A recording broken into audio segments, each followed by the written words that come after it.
हाँ जी, तो जो टास्क अज आप डिस्कस करना जी वो तुहाडे सामने मैं तुहानू उहदी स्टेटमेंट शो करदा। हाँ जी।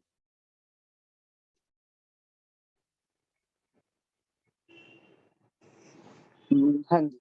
सो अज दा अपना टास्क जिहड़ा आपां डिस्कस करना वा सो की कहंदे जी कहंदे जी सम पीपल बिलीव दैट कहंदे कुछ लोकां दा मनना वा कि जिहड़ी डेवलपमेंट्स आ जी कहंदे डेवलपमेंट्स किहने वा जी in the field of artificial intelligence यानी कि टैक्नोलॉजी ਨੂੰ जो रोबोट्स वगैरह ਹੁੰਦੇ ਆ जो मशीन्स अपने आप ਕੰਮ ਕਰਦੀਆਂ ਵਾ ਤਾਂ ਕਹਿੰਦੇ ਕੋਈ ਲੋਕਾਂ ਦਾ ਬਲੀਵ ਕਰਨਾ ਕਿਹੜਾ ਆਰਟੀਫੀਸ਼ੀਅਲ ਇੰਟੈਲੀਜੈਂਸ ਦੇ ਵਿੱਚ ਡਿਵੈਲਪਮੈਂਟ ਆ will have a positive impact उनका कहते पॉजिटिव इंपैक्ट होगा किंदे ऊपर अपनी लाइफ दे ऊपर okay in the near future दे विच ते दूसरे लोग जिहड़े हैगे आ जी कहणगे बाय कंट्रास्ट तो देखो इत्थे एक स्ट्रक्चर जिहड़ी आपां नॉर्मली मैं तुहानू पहला भी एक बारी सिखाई आ कि वैसे आपां की लिखदे हुंदे आ वैसे आपां पहला लिखदे हुंदे आ बाय कंट्रास्ट ते बाद चों कॉमा पा के ते जिहड़ी आ टर्म लाउने हुंदे आपां अगे जाके लाउने हुंदे जी यानी कि कनैक्टर आप स्टार्टिंग च लाउने हुंदे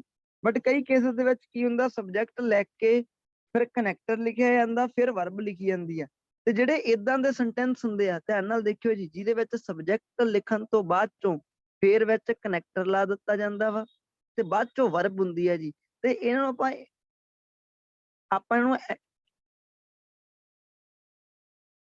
एम्फैथेटिक सेंटेंस कहने आ जी ਇਹਨਾਂ ਦੇ ਵਿੱਚ ਕੀ ਹੁੰਦਾ ਵਾ ਜੋ ਕਨੈਕਟਰ ਹੁੰਦਾ ਉਹ ਜ਼ੋਰ ਦੇਣ ਦਾ ਕੰਮ ਕਰਦਾ ਜਿਆਦਾ ਕਿਹੜੇ ਕਿਹੜੇ ਕਨੈਕਟਰ ਇਦਾਂ ਯੂਜ਼ ਕੀਤੇ ਜਾਂਦੇ ਜਿਵੇਂ ਹਾਊ ਐਵਰ ਹੋ ਗਿਆ ਉਹ ਵੀ ਇਦਾਂ ਯੂਜ਼ ਕੀਤਾ ਜਾਂਦਾ ਜੀ ਜਾਂ ਫੋਰ ਐਗਜ਼ਾਮਪਲ ਜਾਂ ਫੋਰ ਇਨਸਟੈਂਸ ਹੋ ਗਿਆ ਇਹ ਸਾਰੇ ਜਿਹੜੇ ਇਦਾਂ ਦੀ ਸਟਰਕਚਰ ਨਾਲ ਯੂਜ਼ ਕੀਤੇ ਜਾ ਸਕਦੇ ਆ ਐਗਜ਼ਾਮਪਲ ਮੈਂ ਤੁਹਾਨੂੰ ਦਿੰਦਾ ਵਾ ਜਿਵੇਂ ਤੁਸੀਂ ਇਦਾਂ ਲਿਖ ਸਕਦੇ ਹੋ ਜੀ ਜਿਵੇਂ ਤੁਸੀਂ ਕਹਿ ਸਕਦੇ ਇੱਕ ਜਿਵੇਂ ਹੋ ਗਿਆ ਹਾਊ ਐਵਰ ਨੂੰ ਇਦਾਂ ਲਿਖਿਆ ਜਾ ਸਕਦਾ ਨੋਟ ਕਰ ਲਿਓ ਜੀ देयरफॉर ਨੂੰ ਇਦਾਂ ਲਿਖਦਾ फॉर इंस्टेंस हो गया जी बाय कंट्रास्ट हो गया मोर ओवर ਨੂੰ ਵੀ ਲਿਖਿਆ ਜਾ ਸਕਦਾ ਜੀ ਇਦਾਂ मोर ओवर ਇਹ ਸਾਰੇ ਕਨੈਕਟਰ ਜ਼ੋਰ ਦੇਣ ਦਾ ਕੰਮ ਕਰਦੇ ਆ ਜੀ ਫਰਦਰ मोर ਹੋ ਗਿਆ ਜਾਂ मोर ओवर ਹੋ ਗਿਆ ਫॉर एग्जांपल ਜਿਵੇਂ ਆਪਾਂ ਕਹੀਏ ਕਿ ਕੈਨੇਡਾ देयरफॉर देखो मैं इनकी टोन किवें बोल रहा मैं कह रहा कैनेडा देयरफॉर तो ਤੁਸੀਂ ਇਹ ਗ੍ਰਾਫ ਤੇ ਦੇਖ ਸਕਦੇ ਹੋ ਸਟਰਸ ਦੇ ਕੇ ਚੀਜ਼ ਬੋਲੀ ਜਾਂਦੀ ਹੁੰਦੀ ਹੈ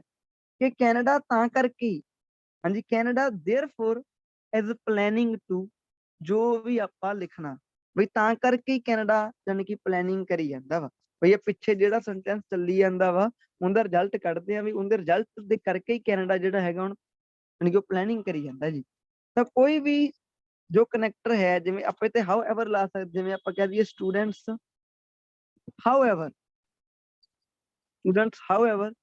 do not follow such kind of जो भी सच काइंड की कह रहे हैं जिन्हां दी मैं पिछे गल करके आया जी ਤਾਂ ਇਹ ਆਪਣੇ ਜਿਹੜੇ ਸੈਂਟੈਂਸ ਹੁੰਦੇ ਆ ਇੰਪੈਥੈਟਿਕ ਸੈਂਟੈਂਸ ਹੁੰਦੇ ਆ ਜੀ ਜਿਹੜੇ ਸਬਜੈਕਟ ਤੋਂ ਬਾਅਦ ਚੋਂ ਉਹ ਕਨੈਕਟਰ ਲਿਖਿਆ ਜਾਂਦਾ ਬਾਅਦ ਚੋਂ ਵਰਬ ਲਿਖੀ ਜਾਂਦੀ ਹੈ ਜੀ ਸੋ ਇਹਨੂੰ ਆਪਣੇ ਮਾਈਂਡ 'ਚ ਰੱਖਿਓ ਆਪਾਂ ਚੱਲਦੇ ਹਾਂ ਆਪਣੀ ਸਟੇਟਮੈਂਟ ਤੇ ਸੋ ਸਟੇਟਮੈਂਟ ਆਪਣੀ ਕੀ ਕਹਿੰਦੀ ਸੀ ਜੀ ਸਟੇਟਮੈਂਟ ਨੇ ਕਿਹਾ ਸੀ ਕੋਈ ਲੋਕੀ ਬਲੀਵ ਕਰਦੇ ਕਿ ਜਿਹੜੀ ਆਰਟੀਫੀਸ਼ੀਅਲ ਇੰਟੈਲੀਜੈਂਸ ਹੈਗੀ ਆ ਉਹਦੇ ਪੋਜ਼ਿਟਿਵ ਯਾਨੀ ਕਿ ਪ੍ਰਭਾਵ ਹੋਣਗੇ ਤੇ ਜਿਹੜੇ ਕੁਝ ਲੋਕੀ ਕੀ ਕਹਿੰਦੇ ਆ ਜੀ ਕੁਝ ਲੋਕਾਂ ਦਾ ਮੰਨਣਾ ਵਾ ਕਿ ਜਿਹੜੀ ਇਹ ਚੀਜ਼ ਹੈ ਜੀ ਇਹ ਨੈਗੇਟਿਵ ਹੋਊਗੀ ਬਾਈ ਕੰਟਰਾਸਟ ਜਿਹੜੇ ਲੋਕੀ ਹੈਗੇ ਆ ਜੀ ਬਾਈ ਕੰਟਰਾਸਟ ਦੂਜਿਆਂ ਦਾ ਮੰਨਣਾ ਉਹ ਵਰੀਡ ਹੈ ਜੀ ਕਹਿੰਦੇ ਪਹਿਲੇ ਲੋਕੀ ਤਾਂ ਪੋਜ਼ਿਟਿਵ ਆ ਚਲੋ ਹੈਪੀ ਆ ਕਿ ਇਹਨਾਂ ਦੇ ਵਧੀਆ ਆਪਣੇ ਲਾਈਫ ਦੇ ਉੱਪਰ ਇੰਪੈਕਟ ਹੋਣਗੇ ਦੂਸਰੇ ਲੋਕੀ ਵਰੀਡ ਹੈ ਜੀ ਕਹਿੰਦੇ that we are not prepared for a world okay in which computers are more intelligent than humans ਦੂਜੇ ਲੋਕਾਂ ਨੂੰ ਇਹ ਚਿੰਤਾ ਵਾ ਕਹਿੰਦੇ ਆਪਾਂ ਹਲੇ ਤੱਕ ਤਿਆਰ ਨਹੀਂ ਹੋਏ ਕਹਿੰਦੇ we are not prepared ਕਹਿੰਦੇ ਆਪਾਂ ਜੀ ਤਿਆਰ ਨਹੀਂ ਹੋਏ ਹਾਂਜੀ ਕਿੱਦਾਂ ਦੇ ਵਰਲਡ ਦੇ ਲਈ ਹਾਂਜੀ ਜਿਹਦੇ ਵਿੱਚ ਕਹਿੰਦੇ ਜੀ ਜੋ ਕੰਪਿਊਟਰਸ ਆ ਉਹ ਹਿਊਮਨਸ ਦੇ ਨਾਲੋਂ ਜ਼ਿਆਦਾ ਇੰਟੈਲੀਜੈਂਟ ਹੈ ਆਪਾਂ ਕਹਿੰਦੇ ਇਦਾਂ ਦੇ ਵਰਲਡ ਦੇ ਤਿਆਰ ਨਹੀਂ ਹੋਏ ਜੀ ਤਾਂ ਉਹਨਾਂ ਨੇ ਆਪਾਂ ਨੂੰ ਕੋਈ ਡਿਸਕਸ ਬੋਥ ਵਿਊ ਤੇ ਆਪਣਾ ਓਪੀਨੀਅਨ ਵੀ ਦੇਣਾ ਦੋਨੇ ਸਾਈਡਾਂ ਡਿਸਕਸ ਕਰਨੀਆਂ ਤੇ ਓਪੀਨੀਅਨ ਵੀ ਦੇਣਾ ਆਪਣਾ ਜਾ ਕੇ ਦੇਖਦੇ ਕਿ ਰਾਈਟਰ ਨੇ ਜੋ ਐਸੇ ਲਿਖਿਆ ਹੈ ਕਿਵੇਂ ਲਿਖਿਆ ਹੈ ਜੀ ਹਾਂਜੀ ਪਹਿਲੇ ਬੀਪੀ ਦੇ ਵਿੱਚ ਜਾਨੀ ਕਿ ਵਨ ਸਾਈਡ ਡਿਸਕਸ ਕੀਤੀ ਹੋਗੀ ਜੀ ਦੂਸਰੇ ਦੇ ਵਿੱਚ ਸਾਈਡ 2 ਡਿਸਕਸ ਕੀਤੀ ਹੋਗੀ ਚਲੋ ਜਾ ਕੇ ਦੇਖ ਲੈਂਦੇ ਆਪਾਂ ਹਾਂਜੀ ਤਾਂ ਸਾਈਮਨ ਦਾ ਲਿਖਿਆ ਹੋਇਆ ਟਾਸਕ ਹੈ ਜੀ ਜੋ ਵਧੀਆ ਲੈਵਲ ਦਾ ਟਾਸਕ ਹੁੰਦਾ ਇਹਦਾ ਤਾਂ ਸਭ ਤੋਂ ਪਹਿਲਾਂ ਆਪਾਂ ਇੰਟਰੋ ਦੇਖਦੇ ਹਾਂ ਹਾਂਜੀ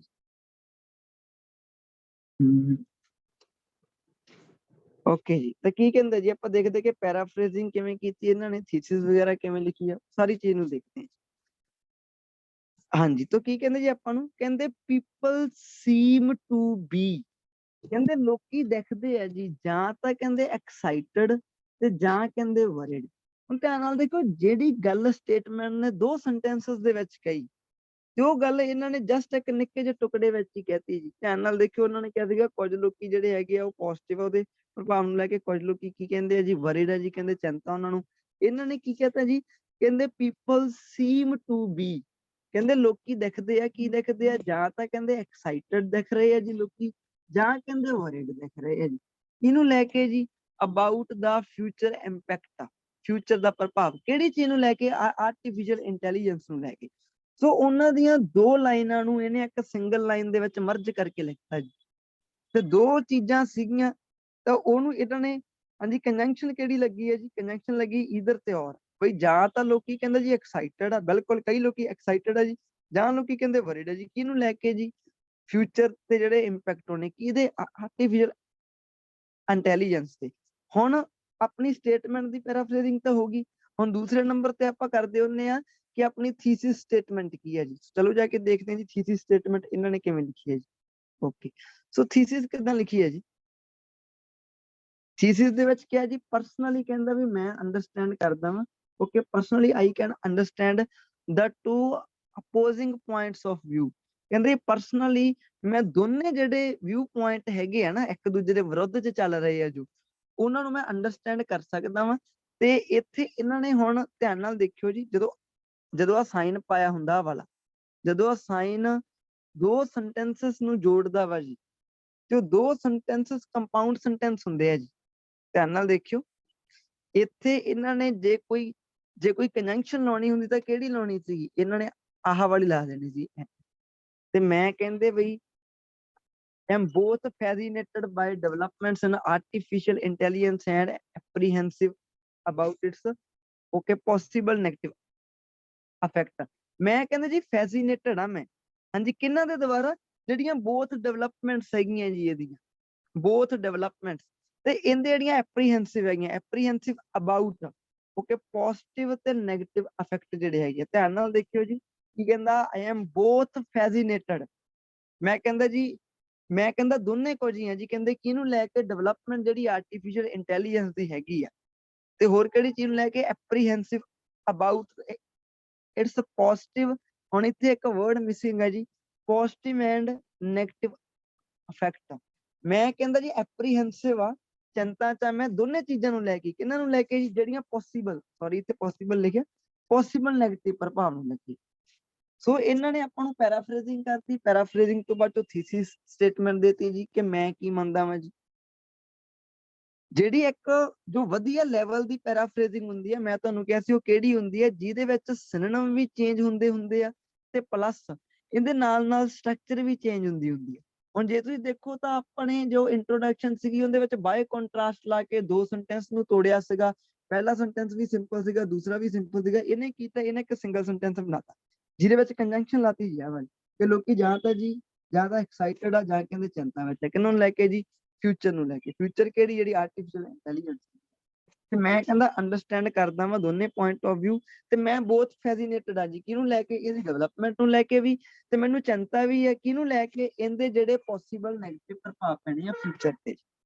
ਸੋ ਠੀਕ ਹੈ ਜੀ, ਆਪਣੀ ਥੀਸਿਸ ਵੀ ਹੋਗੀ ਤੇ ਆਪਣੀ ਪੈਰਾਫਰੇਜ਼ਿੰਗ ਵੀ ਹੋਗੀ। ਹੁਣ ਜਾ ਕੇ ਬੀਪੀ ਦੇਖਦੇ ਹਾਂ ਕਿ ਬੀਪੀ ਡਿਜ਼ਾਈਨ ਕਿਵੇਂ ਕੀਤੀ ਹੈ। ਹਾਂਜੀ, ਤਾਂ ਧਿਆਨ ਨਾਲ ਦੇਖਿਓ ਜੀ, ਬੀਪੀ 1 ਨੂੰ ਆਪਾਂ ਡਿਸਕਸ ਕਰਦੇ ਹਾਂ ਹੁਣ, ਜਿਹਦੇ ਵਿੱਚ ਇਹਨਾਂ ਨੇ ਕੀ ਲਿਖਿਆ ਜੀ। ਹਾਂਜੀ, ਤਾਂ ਬੀਪੀ 1 ਚ ਕੀ ਕਿਹਾ ਜੀ ਇਹਨਾਂ ਨੇ, ਕਹਿੰਦੇ ਔਨ ਦਾ ਵਨ ਹੈਂਡ, ਜੇ ਇੱਕ ਪਾਸੇ ਆਪਾਂ ਦੇਖੀਏ ਜਿਹੜੀ ਇਨਕਰੀਜ਼ਿੰਗ ਇੰਟੈਲੀਜੈਂਸ ਹੈਗੀ ਹੈ, ਧਿਆਨ ਨਾਲ ਦੇਖੋ ਕੋਲੋਕੇਸ਼ਨ ਲਈ ਹੈ ਜੀ। ਇੰਟੈਲੀਜੈਂਸ ਕਿਹੜੀ, ਜਿਹੜੀ ਵੱਧਦੀ ਹੋਈ। ਮੈਂ ਤੁਹਾਨੂੰ ਹਮੇਸ਼ਾ ਕਹਿੰਦਾ ਹੁੰਦਾ, ਕਈ ਵਾਰੀ ਵਰਬ ਦੀ ਫਸਟ ਫਾਰਮ ਜਿਹੜੀ ਹੁੰਦੀ ਆ ਉਹ ਇੱਕ ਨਾਉਨ ਦੇ ਮੂਹਰੇ ਲੱਗ ਕੇ ਵਰਬ ਦਾ ਨਹੀਂ ਬਲਕਿ ਇੱਕ ਐਡਜੈਕਟਿਵ ਦਾ ਕੰਮ ਕਰਦੀ ਹੁੰਦੀ ਹੈ ਜੀ। ਜਿਵੇਂ ਆਪਾਂ ਕਹਿ ਦਈਏ ਕਿ ਫਲਾਈਂਗ ਬਰਡਸ, ਜਿਵੇਂ ਫਲਾਈਂਗ ਬਰਡਸ ਕਹਿੰਦੇ ਹੋ ਤੁਸੀਂ, ਫਲਾਈਂਗ ਬਰਡਸ ਦਾ ਮਤਲਬ ਉੱਡਦੇ ਹੋਏ ਬਰਡਸ, ਫਲਾਈਂਗ ਨਾਉਨ ਦੇ ਬਾਰੇ ਦੱਸ ਰਿਹਾ। ਉਸੇ ਤਰ੍ਹਾਂ ਇੰਟੈਲੀਜੈਂਸ ਕਿਹੜੀ, ਇੰਟੈਲੀਜੈਂਸ ਇਨਕਰੀਜ਼ਿੰਗ ਇੰਟੈਲੀਜੈਂਸ, ਕਹਿੰਦੇ ਜਿਹੜੀ ਵੱਧਦੀ ਹੋਈ ਇੰਟੈਲੀਜੈਂਸ ਹੈਗੀ ਹੈ ਕਿ ਇਹਦੀ technology the should bring some obvious benefits, ਕਹਿੰਦੇ ਜੀ ਇਹਦੇ ਯਾਨੀ ਕਿ ਕਲੀਅਰ ਜੇ ਬੈਨੀਫਿਟਸ ਤਾਂ ਹੋਣੇ ਹੀ ਚਾਹੀਦੇ ਆ ਜੀ, ਬਟ ਇੱਥੇ ਕਿਤੇ ਨਾ ਕਿਤੇ ਆ ਹੋਣੇ ਚਾਹੀਦੇ ਆ ਲੈਂਗੁਏਜ ਨਾ ਲਿਖ ਕੇ। ਉਹਨਾਂ ਨੇ ਆਪਾਂ ਨੂੰ ਕਿਹਾ ਸੀ ਵੀ ਨੀਅਰ ਬਾਈ ਫਿਊਚਰ ਦੇ ਵਿੱਚ ਇਹਦੇ ਆਪਾਂ ਨੂੰ ਪੋਜ਼ਿਟਿਵ ਇਫੈਕਟ ਮਿਲਣਗੇ। ਸੋ ਪਹਿਲੀ ਲਾਈਨ ਨੂੰ ਸੇਮ ਫਿਊਚਰ ਦੇ ਨਾਲ ਵੀ ਕਨੈਕਟ ਕੀਤਾ ਜਾ ਸਕਦਾ ਸੀਗਾ। ਇੱਕ ਪਾਸੇ ਦੇਖੀਏ ਤੁਹਾਡੀ ਇਨਕਰੀਜ਼ਿੰਗ ਇੰਟੈਲੀਜੈਂਸ ਹੈਗੀ ਆ ਟੈਕਨੋਲੋਜੀ ਦੀ, ਤਾਂ ਆਪਾਂ ਕਹਿੰਦੇ ਆ ਮੇ ਬ੍ਰਿੰਗ, ਇੱਥੇ ਸ਼ੁੱਧ ਤੋਂ ਜ਼ਿਆਦਾ ਜੇ ਕੋਈ ਮੋਡਾਲ ਹੋਰ ਵਧੀਆ ਲੈਵਲ ਦਾ ਵਾ ਤਾਂ ਉਹ ਮੇ ਹੈ ਜੀ, ਕਿਉਂਕਿ ਜੇ ਤੁਸੀਂ ਇੰਟਰੋਡਕਸ਼ਨ ਨੂੰ ਧਿਆਨ ਨਾਲ ਦੇਖੋ ਤਾਂ ਉਹਨਾਂ ਨੇ ਇਦਾਂ ਹੀ ਕਿਹਾ ਵੀ ਨੀਅਰ ਫਿਊਚਰ ਦੇ ਵਿੱਚ ਜੀ। ਹਾਂਜੀ ਜਾ ਕੇ ਦੇਖਦੇ ਹਾਂ ਜੀ ਆਪਾਂ, ਤੇ ਕੀ ਕਹਿੰਦੇ ਇੱਥੇ ਇਹਨੂੰ ਮੇ ਲਾ ਕੇ ਦੇਖੋਗੇ ਤਾਂ ਬੜਾ ਹੀ ਵਧੀਆ ਗੱਲ ਹੈ ਜੀ। ਕਹਿੰਦੇ ਜਿਹੜੀ ਆਰਟੀਫਿਸ਼ਲ, ਕਹਿੰਦੇ ਜਿਹੜੀ ਵੱਧਦੀ ਹੋਈ ਇੰਟੈਲੀਜੈਂਸ ਹੈਗੀ ਹੈ ਟੈਕਨੋਲੋਜੀ ਦੀ, ਮੇ ਬ੍ਰਿੰਗ ਸਮ ਓਬਵੀਅਸ ਬੈਨੀਫਿਟਸ, ਓਬਵੀਅਸ ਦਾ ਮਤਲਬ ਹੁੰਦਾ ਕਲੀਅਰ, ਉਹਦੇ ਬੜੇ ਕਲੀਅਰ ਬੈਨੀਫਿਟਸ ਹੋ ਸਕਦੇ ਆ ਜੀ। ਕਹਿੰਦੇ ਹਾਂਜੀ ਕੀ ਕਹਿੰਦੇ ਜੀ ਉਹਨੇ, ਇਹ ਹੁਣ ਆਪਣਾ ਦੇਖੋ ਟੌਪਿਕ ਸੈਂਟੈਂਸ ਸੀਗਾ ਜੀ, ਸਮ ਬੈਨੀਫਿਟਸ ਲਿਖਿਆ ਇਹਨੇ, ਹੁਣ ਗਾਂ ਲੈ ਕੇ ਸਮ ਬੈਨੀਫਿਟ ਦੱਸੂਗਾ ਜੀ। ਕੀ ਕਹਿੰਦੇ, ਕਹਿੰਦੇ machines are clearly able to do many jobs, ਕਹਿੰਦੇ ਮਸ਼ੀਨਸ ਕਹਿੰਦੇ ਹੁਣ ਦੇਖਿਓ ਇਹ ਨਾ ਰਾਈਟਿੰਗ ਦੇ ਵਿੱਚੋਂ ਲੈਕਸੀਕਲ ਰਿਸੋਰਸਸ ਦੇ ਵਿੱਚੋਂ ਬੈਂਡ ਲੈਣ ਦਾ ਬਸ ਇੱਕ ਸਿੰਗਲ ਸੀਕ੍ਰੇਟ ਹੀ ਹੈ ਜੀ। ਉਹ ਸੀਕ੍ਰੇਟ ਹੈਗਾ ਵਾ ਜਦੋਂ ਤੁਸੀਂ ਮੋਡੀਫਾਇਰਸ ਯੂਜ਼ ਕਰਦੇ, ਜਦੋਂ ਤੁਸੀਂ ਮੋਡੀਫਾਇਰਸ ਯੂਜ਼ ਕਰਦੇ ਹੋ। ਫੋਰ ਐਗਜ਼ਾਮਪਲ ਹੁਣ ਤੁਸੀਂ ਦੇਖੋ, ਜੇ ਆਪਾਂ ਨਾਰਮਲ ਰਾਈਟਿੰਗ ਦੀ ਗੱਲ ਕਰੀਏ, ਅੱਜ ਤੋਂ ਪਹਿਲਾਂ ਆਪਾਂ ਸਟਰਕਚਰ ਯੂਜ਼ ਕਰਦੇ ਹਾਂ, ਬੜੇ ਬੱਚੇ ਸਟਰਕਚਰ ਲਾਉਂਦੇ ਆ ਜੀ। ਯਾਨੀ ਕਿ ਜੇ ਸਟੂਡੈਂਟ ਨੇ ਲਿਖਣਾ ਹੋਵੇ ਤਾਂ ਕੀ ਲਿਖੂਗਾ, ਯਾਨੀ ਕਿ machines are able to, machines are able to. But ਇਹਦੇ ਵਿੱਚ ਫਰਕ ਕੀ ਆ, ਜੋ ਇਹ ਰਾਈਟਰ ਹੈ ਨਾ ਇਹਦਾ ਇੱਕ ਫਾਰਮੂਲਾ, ਇਹ ਨਾਉਨ ਨੂੰ ਮੋਡੀਫਾਈ ਕਰ ਦਿੰਦਾ ਐਡਜੈਕਟਿਵ ਲਾ ਕੇ ਜੀ, ਇਹ ਫਿਰ ਜਿੱਥੇ ਇਹਨੂੰ ਐਡਜੈਕਟਿਵ ਦੇਖੇ ਉਹਨੂੰ ਐਡਵਰਬ ਲਾ ਕੇ ਮੋਡੀਫਾਈ ਕਰਦਾ। ਏਦਾਂ ਕਰਦਾ ਕਿਉਂ ਹੈ, ਇਹ ਏਦਾਂ ਕਰਦਾ ਵਾ ਤਾਂ ਕਿ ਲੈਕਸੀਕਲ ਰਿਸੋਰਸ ਦੇ ਵਿੱਚੋਂ ਬੈਂਡ ਜ਼ਿਆਦਾ ਲੈ ਸਕੇ ਜੀ। ਹੁਣ ਦੇਖੋ ਵੈਸੇ ਆਪਾਂ ਦੇਖੀਏ ਤਾਂ ਸਿੱਧਾ ਸੈਂਟੈਂਸ ਤਾਂ ਲਿਖੀ ਜਾਂਦੇ ਸੀਗੇ ਮਸ਼ੀਨਸ ਆਰ ਏਬਲ, ਹੁਣ ਇਹਨੇ ਇਹਦੇ ਮੂਹਰੇ ਜਾਣ ਕੇ ਲਿਖਿਆ ਕਿ ਕਲੀਅਰਲੀ ਏਬਲ ਜਾਂ ਮਸ਼ੀਨਸ ਆਰ ਡੈਫੀਨੇਟਲੀ ਏਬਲ। ਤੁਸੀਂ ਇਹਨੂੰ ਮੋਡੀਫਾਈ ਜਿਹੜੇ ਤਰੀਕੇ ਨਾਲ ਮਰਜ਼ੀ ਕਰ ਦਿਓ, ਬਟ ਜੇ ਤੁਸੀਂ ਕੱਲਾ ਏਬਲ ਪਹਿਲਾਂ ਲਿਖੀ ਜਾਂਦੇ ਹੋ, ਉਹ ਇੱਕ ਸਿੰਗਲ ਵਰਡ ਦੇ ਵਿੱਚ ਕਾਊਂਟ ਹੁੰਦਾ ਐਡਜੈਕਟਿਵ ਦੇ ਵਿੱਚ। ਜੇ ਤੁਸੀਂ ਉਹਦੇ ਮੂਹਰੇ ਮੋਡੀਫਾਇਰ ਲਾ ਦਿੰਦੇ ਹੋ, ਹਾਲਾਂਕਿ ਕੋਈ ਟਫ ਲੈਵਲ ਦਾ ਕੰਮ ਨਹੀਂ ਹੈ, ਤੁਸੀਂ ਦੇਖੋ ਕਿ ਮੈਂ ਜੇ ਏਬਲ ਦੇ ਮੂਹਰੇ ਡੈਫੀਨੇਟਲੀ ਲਾ ਲਵਾਂ ਤਾਂ ਕੋਈ ਖਾਸ ਲੈਵਲ ਦਾ ਮੈਨੂੰ ਕੋਈ ਨਹੀਂ, ਮੈਨੂੰ ਬਹੁਤ ਜ਼ਿਆਦਾ ਟੱਕਰਾਂ ਮਾਰਨੀਆਂ ਪਈਆਂ, ਨਵੀਆਂ ਚੀਜ਼ਾਂ ਬਹੁਤ ਸਿੱਖਣੀਆਂ ਪਈਆਂ। ਮੈਂ ਜਸਟ ਐਡਜੈਕਟਿਵ ਦੇ ਮੂਹਰੇ ਐਡਵਰਬ ਰੱਖੀ ਹੈ ਨਾ ਇੱਕ, ਤੇ ਹੁਣ ਰਲ ਕੇ ਦੋਨੋਂ ਕੋਲੋਕੇਸ਼ਨ ਬਣ ਜਾਣਗੇ, ਤੇ ਹੁਣ ਮੇਰੇ ਲੈਕਸੀਕਲ ਰਿਸੋਰਸਸ ਦੇ ਵਿੱਚੋਂ ਬੈਂਡ ਜ਼ਿਆਦਾ ਹੋਣਗੇ ਪਹਿਲਾਂ ਦੇ ਨਾਲ।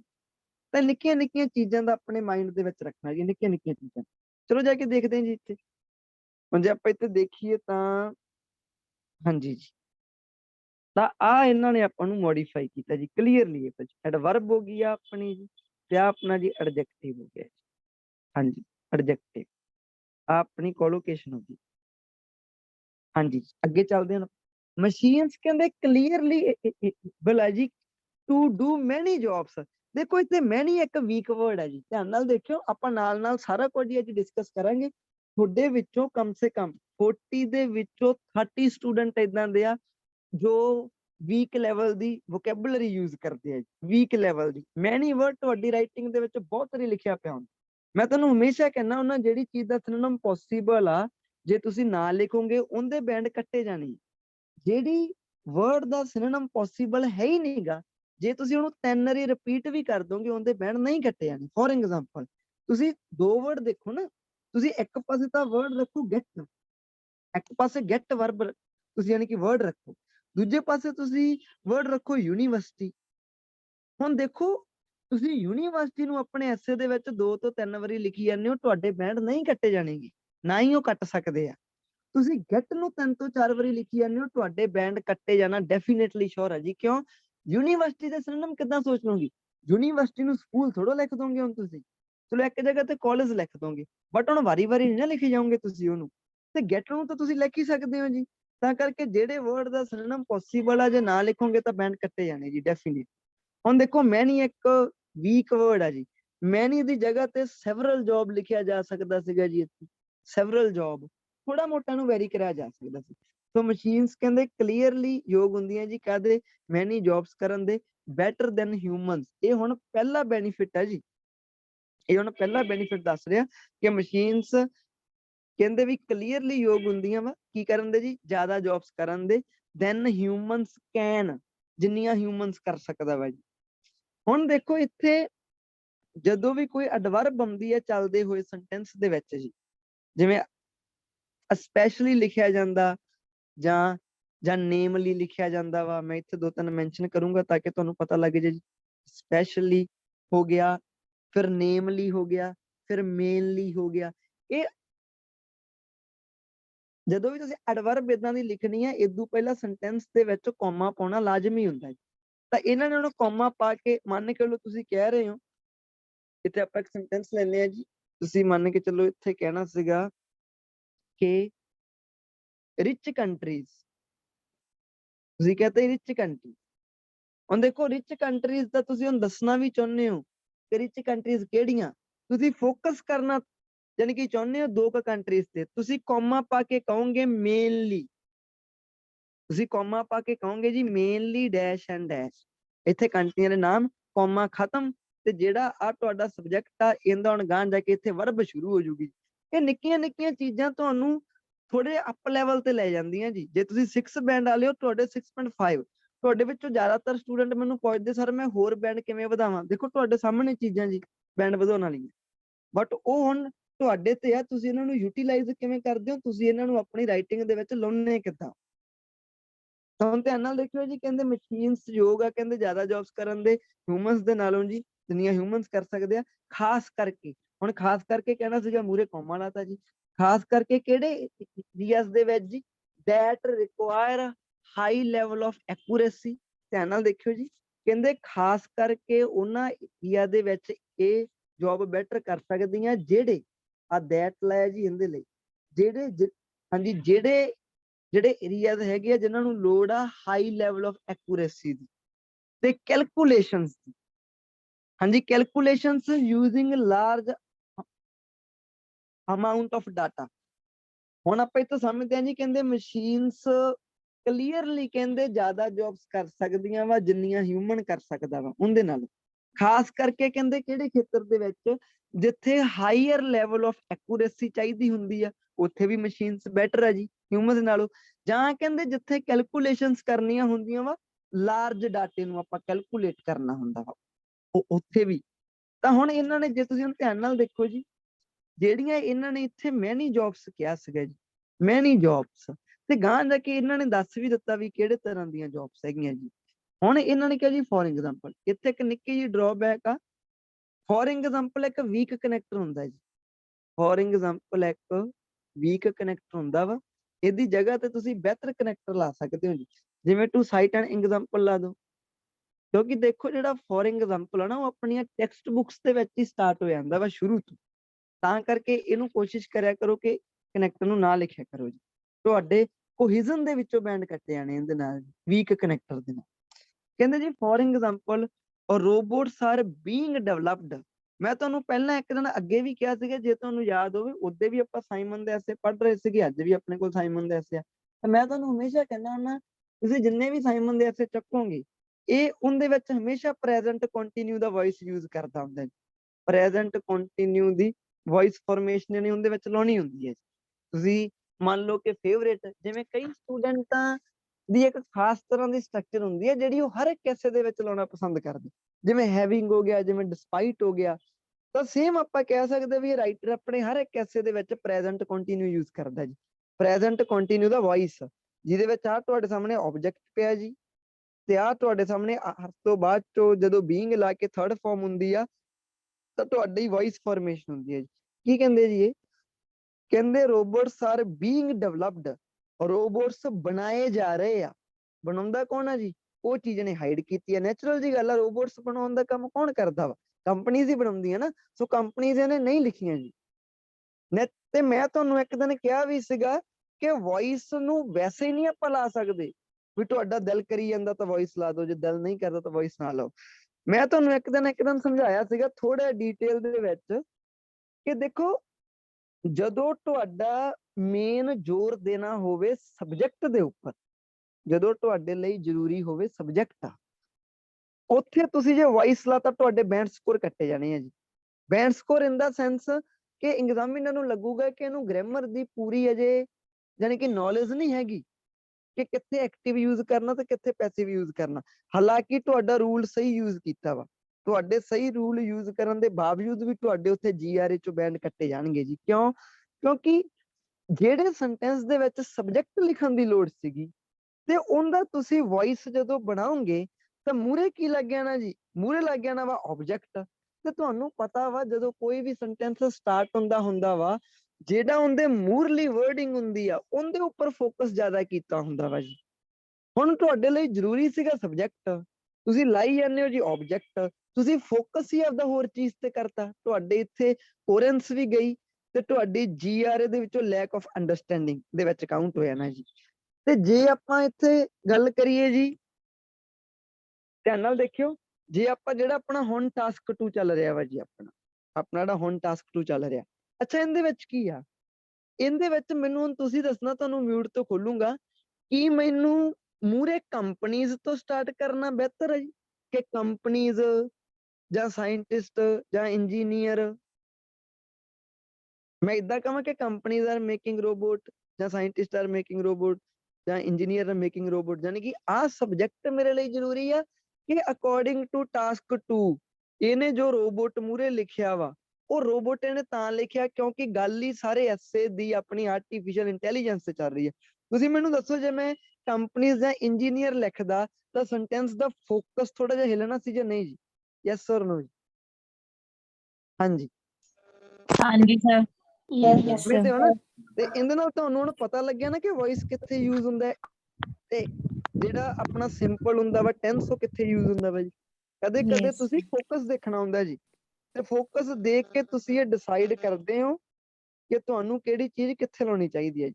ਹਾਂਜੀ ਜੀ, ਅੱਗੇ ਚੱਲਦੇ ਹਾਂ ਆਪਾਂ ਆਪਣੇ ਸ਼ਿਫਟ ਹੁੰਦੇ ਤੋਂ ਜੋ ਆਪਾਂ ਕਰ ਰਹੇ ਸੀਗੇ। ਹਾਂਜੀ ਤਾਂ ਇਹਦੇ ਵਿੱਚ ਇਹਨਾਂ ਨੇ ਆਪਾਂ ਨੂੰ ਕਿਹਾ ਜੀ, ਹਾਂਜੀ ਤਾਂ ਇਹਨਾਂ ਨੇ ਆਪਾਂ ਨੂੰ ਕਿਹਾ ਜੀ robots R being developed, robots ਜਿਹੜੇ ਹੈਗੇ ਆ ਜੀ ਉਹ ਡਿਵੈਲਪ ਕੀਤੇ ਜਾ ਰਹੇ ਆ। ਦੈਟ ਕੈਨ ਕੈਰੀ, ਦੈਟ ਲਾਇਆ ਜੀ ਰੋਬੋਟਸ ਦੇ ਲਈ ਜਿਹੜੇ ਕਿ ਕਹਿੰਦੇ ਜੀ ਕੈਰੀ ਕਰ ਸਕਦੇ ਆ, ਕੀ ਕਰ ਸਕਦੇ ਜੀ ਕੈਰੀ? Okay, surgical procedures with greater precision than a human doctor. ਕਹਿੰਦੇ ਜੀ ਰੋਬੋਟ ਇਦਾਂ ਦੇ ਬਣਾਏ ਜਾ ਰਹੇ ਆ ਜੋ ਕਿ ਕੀ ਕਰ ਰਿਹਾ, ਕੈਰੀ ਆਊਟ ਦਾ ਮਤਲਬ ਹੁੰਦਾ ਕਰਨਾ ਜੀ, ਡੂ ਦਾ ਸਿਨੋਨਿਮ ਲਾ ਲਓ ਤੁਸੀਂ ਇਹਨੂੰ, ਕੈਰੀ ਆਊਟ, ਕੰਡਕਟ, ਡੂ। ਕਹਿੰਦੇ ਜੋ ਸਰਜੀਕਲ ਪ੍ਰੋਸੀਜਰਸ ਕਰ ਰਹੇ ਆ ਮੈਡੀਕਲ ਸਾਇੰਸ ਦੇ ਵਿੱਚ, ਸਰਜਰੀਜ਼ ਕਰ ਰਹੇ ਆ, ਗ੍ਰੇਟਰ ਪ੍ਰਸਾਈਜ਼ਨ ਜ਼ਿਆਦਾ ਡੀਪ ਜਾ ਕੇ, ਜ਼ਿਆਦਾ ਐਕੂਰੇਸੀ ਦੇ ਨਾਲ, ਪ੍ਰਸਾਈਜ਼ਨ ਦਾ ਮਤਲਬ accuracy, then a human doctor, human ਦੇ ਨਾਲ। ਤੇ ਕਹਿੰਦੇ ਹੁਣ ਇੱਥੇ ਕੰਪਾਊਂਡ ਸੈਂਟੈਂਸ ਲਾਇਆ ਜੀ ਤੇ ਇਹਦੇ ਨਾਲ ਨਾਲ ਪੰਕਚੁਏਸ਼ਨ ਵੀ ਦੇਖੋ ਜੀ, ਪੰਕਚੁਏਸ਼ਨ ਇਹਨਾਂ ਨੇ ਪੂਰੀ ਸਹੀ ਜਗ੍ਹਾ ਤੇ ਕੀਤੀ ਹੈ। ਤੇ ਵੀ ਆਲਰੇਡੀ ਹੈਵ ਕਾਰਸ, ਤੇ ਆਪਣੇ ਕੋਲੇ ਕਹਿੰਦੇ ਕਾਰਸ ਵੀ ਤਾਂ ਹੈਗੀਆਂ ਹੀ ਆ ਨਾ, ਦੈਟ ਯੂਜ਼ ਸੈਂਸਰਸ, ਜਿਨ੍ਹਾਂ ਦੇ ਵਿੱਚ ਸੈਂਸਰਸ ਯੂਜ਼ ਕੀਤੇ ਆ, ਕੈਮਰਾਜ਼ ਯੂਜ਼ ਕੀਤੇ ਆ, ਟੂ ਡਰਾਈਵ ਦੈਮਸੈਲਫਸ, ਜਿਹੜੀਆਂ ਖੁਦ ਨੂੰ ਹੀ ਡਰਾਈਵ ਕਰ ਸਕਦੀਆਂ ਵਾ ਜੀ। ਤੇ ਹੁਣ ਧਿਆਨ ਨਾਲ ਦੇਖੋ ਜੀ, ਇੱਥੇ ਇੱਕ ਚੀਜ਼ ਬਹੁਤ ਵਧੀਆ ਸਮਝਣ ਵਾਲੀ ਹੈ ਜੀ। ਜਿਹੜੇ ਬੱਚੇ ਨੂੰ ਉਹ ਚੀਜ਼ ਪਤਾ ਲੱਗ ਗਈ ਤਾਂ ਸਮਝ ਲਓ ਉਹ ਕੋਰੈਂਸ ਦੇ ਮਾਮਲੇ ਵਿੱਚ ਆਪਣੇ ਆਪ ਨੂੰ 7 ਬੈਂਡ ਤੇ ਲੈ ਕੇ ਜਾ ਸਕਦਾ ਜੀ। ਧਿਆਨ ਨਾਲ ਦੇਖਿਓ, ਮੈਂ ਸਾਰੀ ਰਾਈਟਿੰਗ ਨੂੰ ਨਹੀਂ ਕਹਿ ਰਿਹਾ, ਮੈਂ ਕੋਰੈਂਸ ਨੂੰ ਕਹਿ ਰਿਹਾ ਜੀ। ਇਹਨਾਂ ਨੇ ਤੁਹਾਨੂੰ ਉੱਪਰਲੀ ਲਾਈਨ ਦੇ ਵਿੱਚ ਜਸਟ ਇੱਕ ਜਨਰਲ ਗੱਲ ਕਰਕੇ ਦੱਸਿਆ ਸੀਗਾ, ਮੈਂ ਇੱਥੇ ਨੂੰ ਮਾਰਕ ਕਰਦਾ ਵਾਂ। ਕਹਿੰਦੇ ਮਸ਼ੀਨਸ ਕੀ ਕਰਦੀਆਂ ਜੀ, ਯੋਗ ਹੁੰਦੀਆਂ ਵਾ ਮੈਨੀ ਜੌਬਸ ਕਰਨ ਦੇ, ਉਹ ਵੀ ਬੈਟਰ ਕਿਹਨਾਂ ਦੇ ਨਾਲੋਂ? ਹਿਊਮਨਸ ਦੇ ਨਾਲ, ਜਿਨ੍ਹਾਂ ਦੇ ਵਿੱਚ ਹਾਇਰ ਲੈਵਲ ਆਫ ਐਕੂਰੇਸੀ ਦੀ ਲੋੜ ਹੁੰਦੀ ਹੈ ਜੀ। ਓਕੇ ਜੀ, ਤੇ ਜਿਨ੍ਹਾਂ ਵਿੱਚ ਡਾਟਾ ਵਗੈਰਾ ਯੂਜ਼ ਹੁੰਦਾ। ਨੈਕਸਟ ਲਾਈਨ ਦੇ ਵਿੱਚ ਧਿਆਨ ਨਾਲ ਦੇਖਿਓ, ਹੁਣ ਮੈਂ ਇੱਥੇ ਮਾਰਕਰ ਹੋਰ ਯੂਜ਼ ਕਰੂੰਗਾ ਔਰ ਰੋਬੋਟਸ ਨੂੰ, ਮਸ਼ੀਨਸ ਨੂੰ ਕਹਤਾ ਜੀ ਰੋਬੋਟਸ। ਰੋਬੋਟਸ ਕਹਿੰਦੇ ਡਿਵੈਲਪ ਕੀਤੇ ਜਾ ਰਹੇ ਆ ਜਿਹੜੇ ਕਿ ਸਰਜੀਕਲ ਪ੍ਰੋਸੀਜਰ ਕਰਦੇ ਆ। ਸਰਜੀਕਲ ਪ੍ਰੋਸੀਜਰ ਦਾ ਮਤਲਬ ਮੈਨੀ ਜੌਬਸ ਦੇ ਵਿੱਚੋਂ ਇੱਕ ਜੌਬ ਚੱਕ ਲਈ ਜੀ।